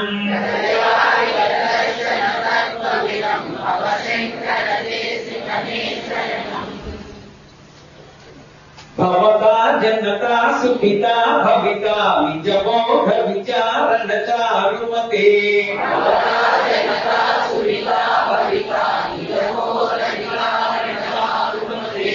కలయేశ్వర జీవ వివేక విధం భవశంకర దేశికమే శరణం.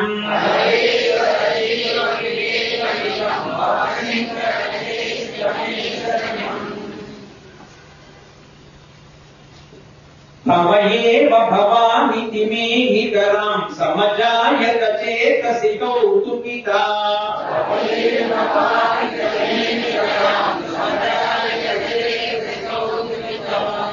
మమ వారయ మోహ మహాజలధిం భవశంకర దేశికమే శరణం.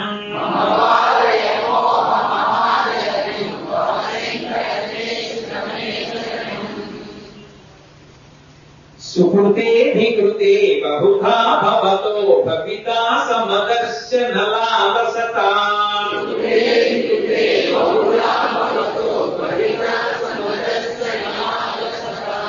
అతిదీనమిమం పరిపాలయ మాం భవశంకర దేశికమే శరణం.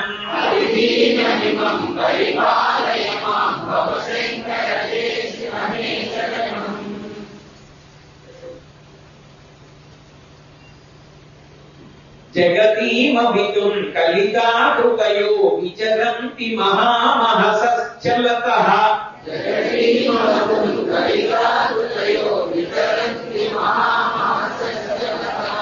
అహిమాంశురిమాత్ర విభాసి పురో భవశంకర దేశికమే శరణం.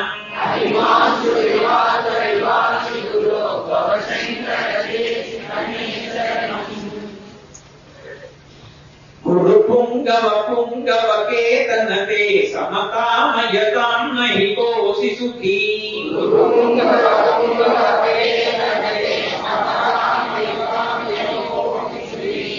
శరణాగత వత్సల తత్వనిధే భవశంకర దేశికమే శరణం.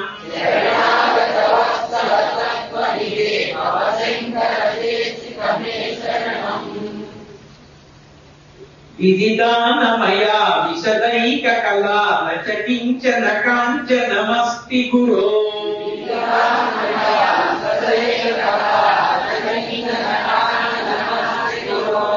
కృతమేవ విధేహి కృపాం సహజాం భవశంకర దేశికమే శరణం.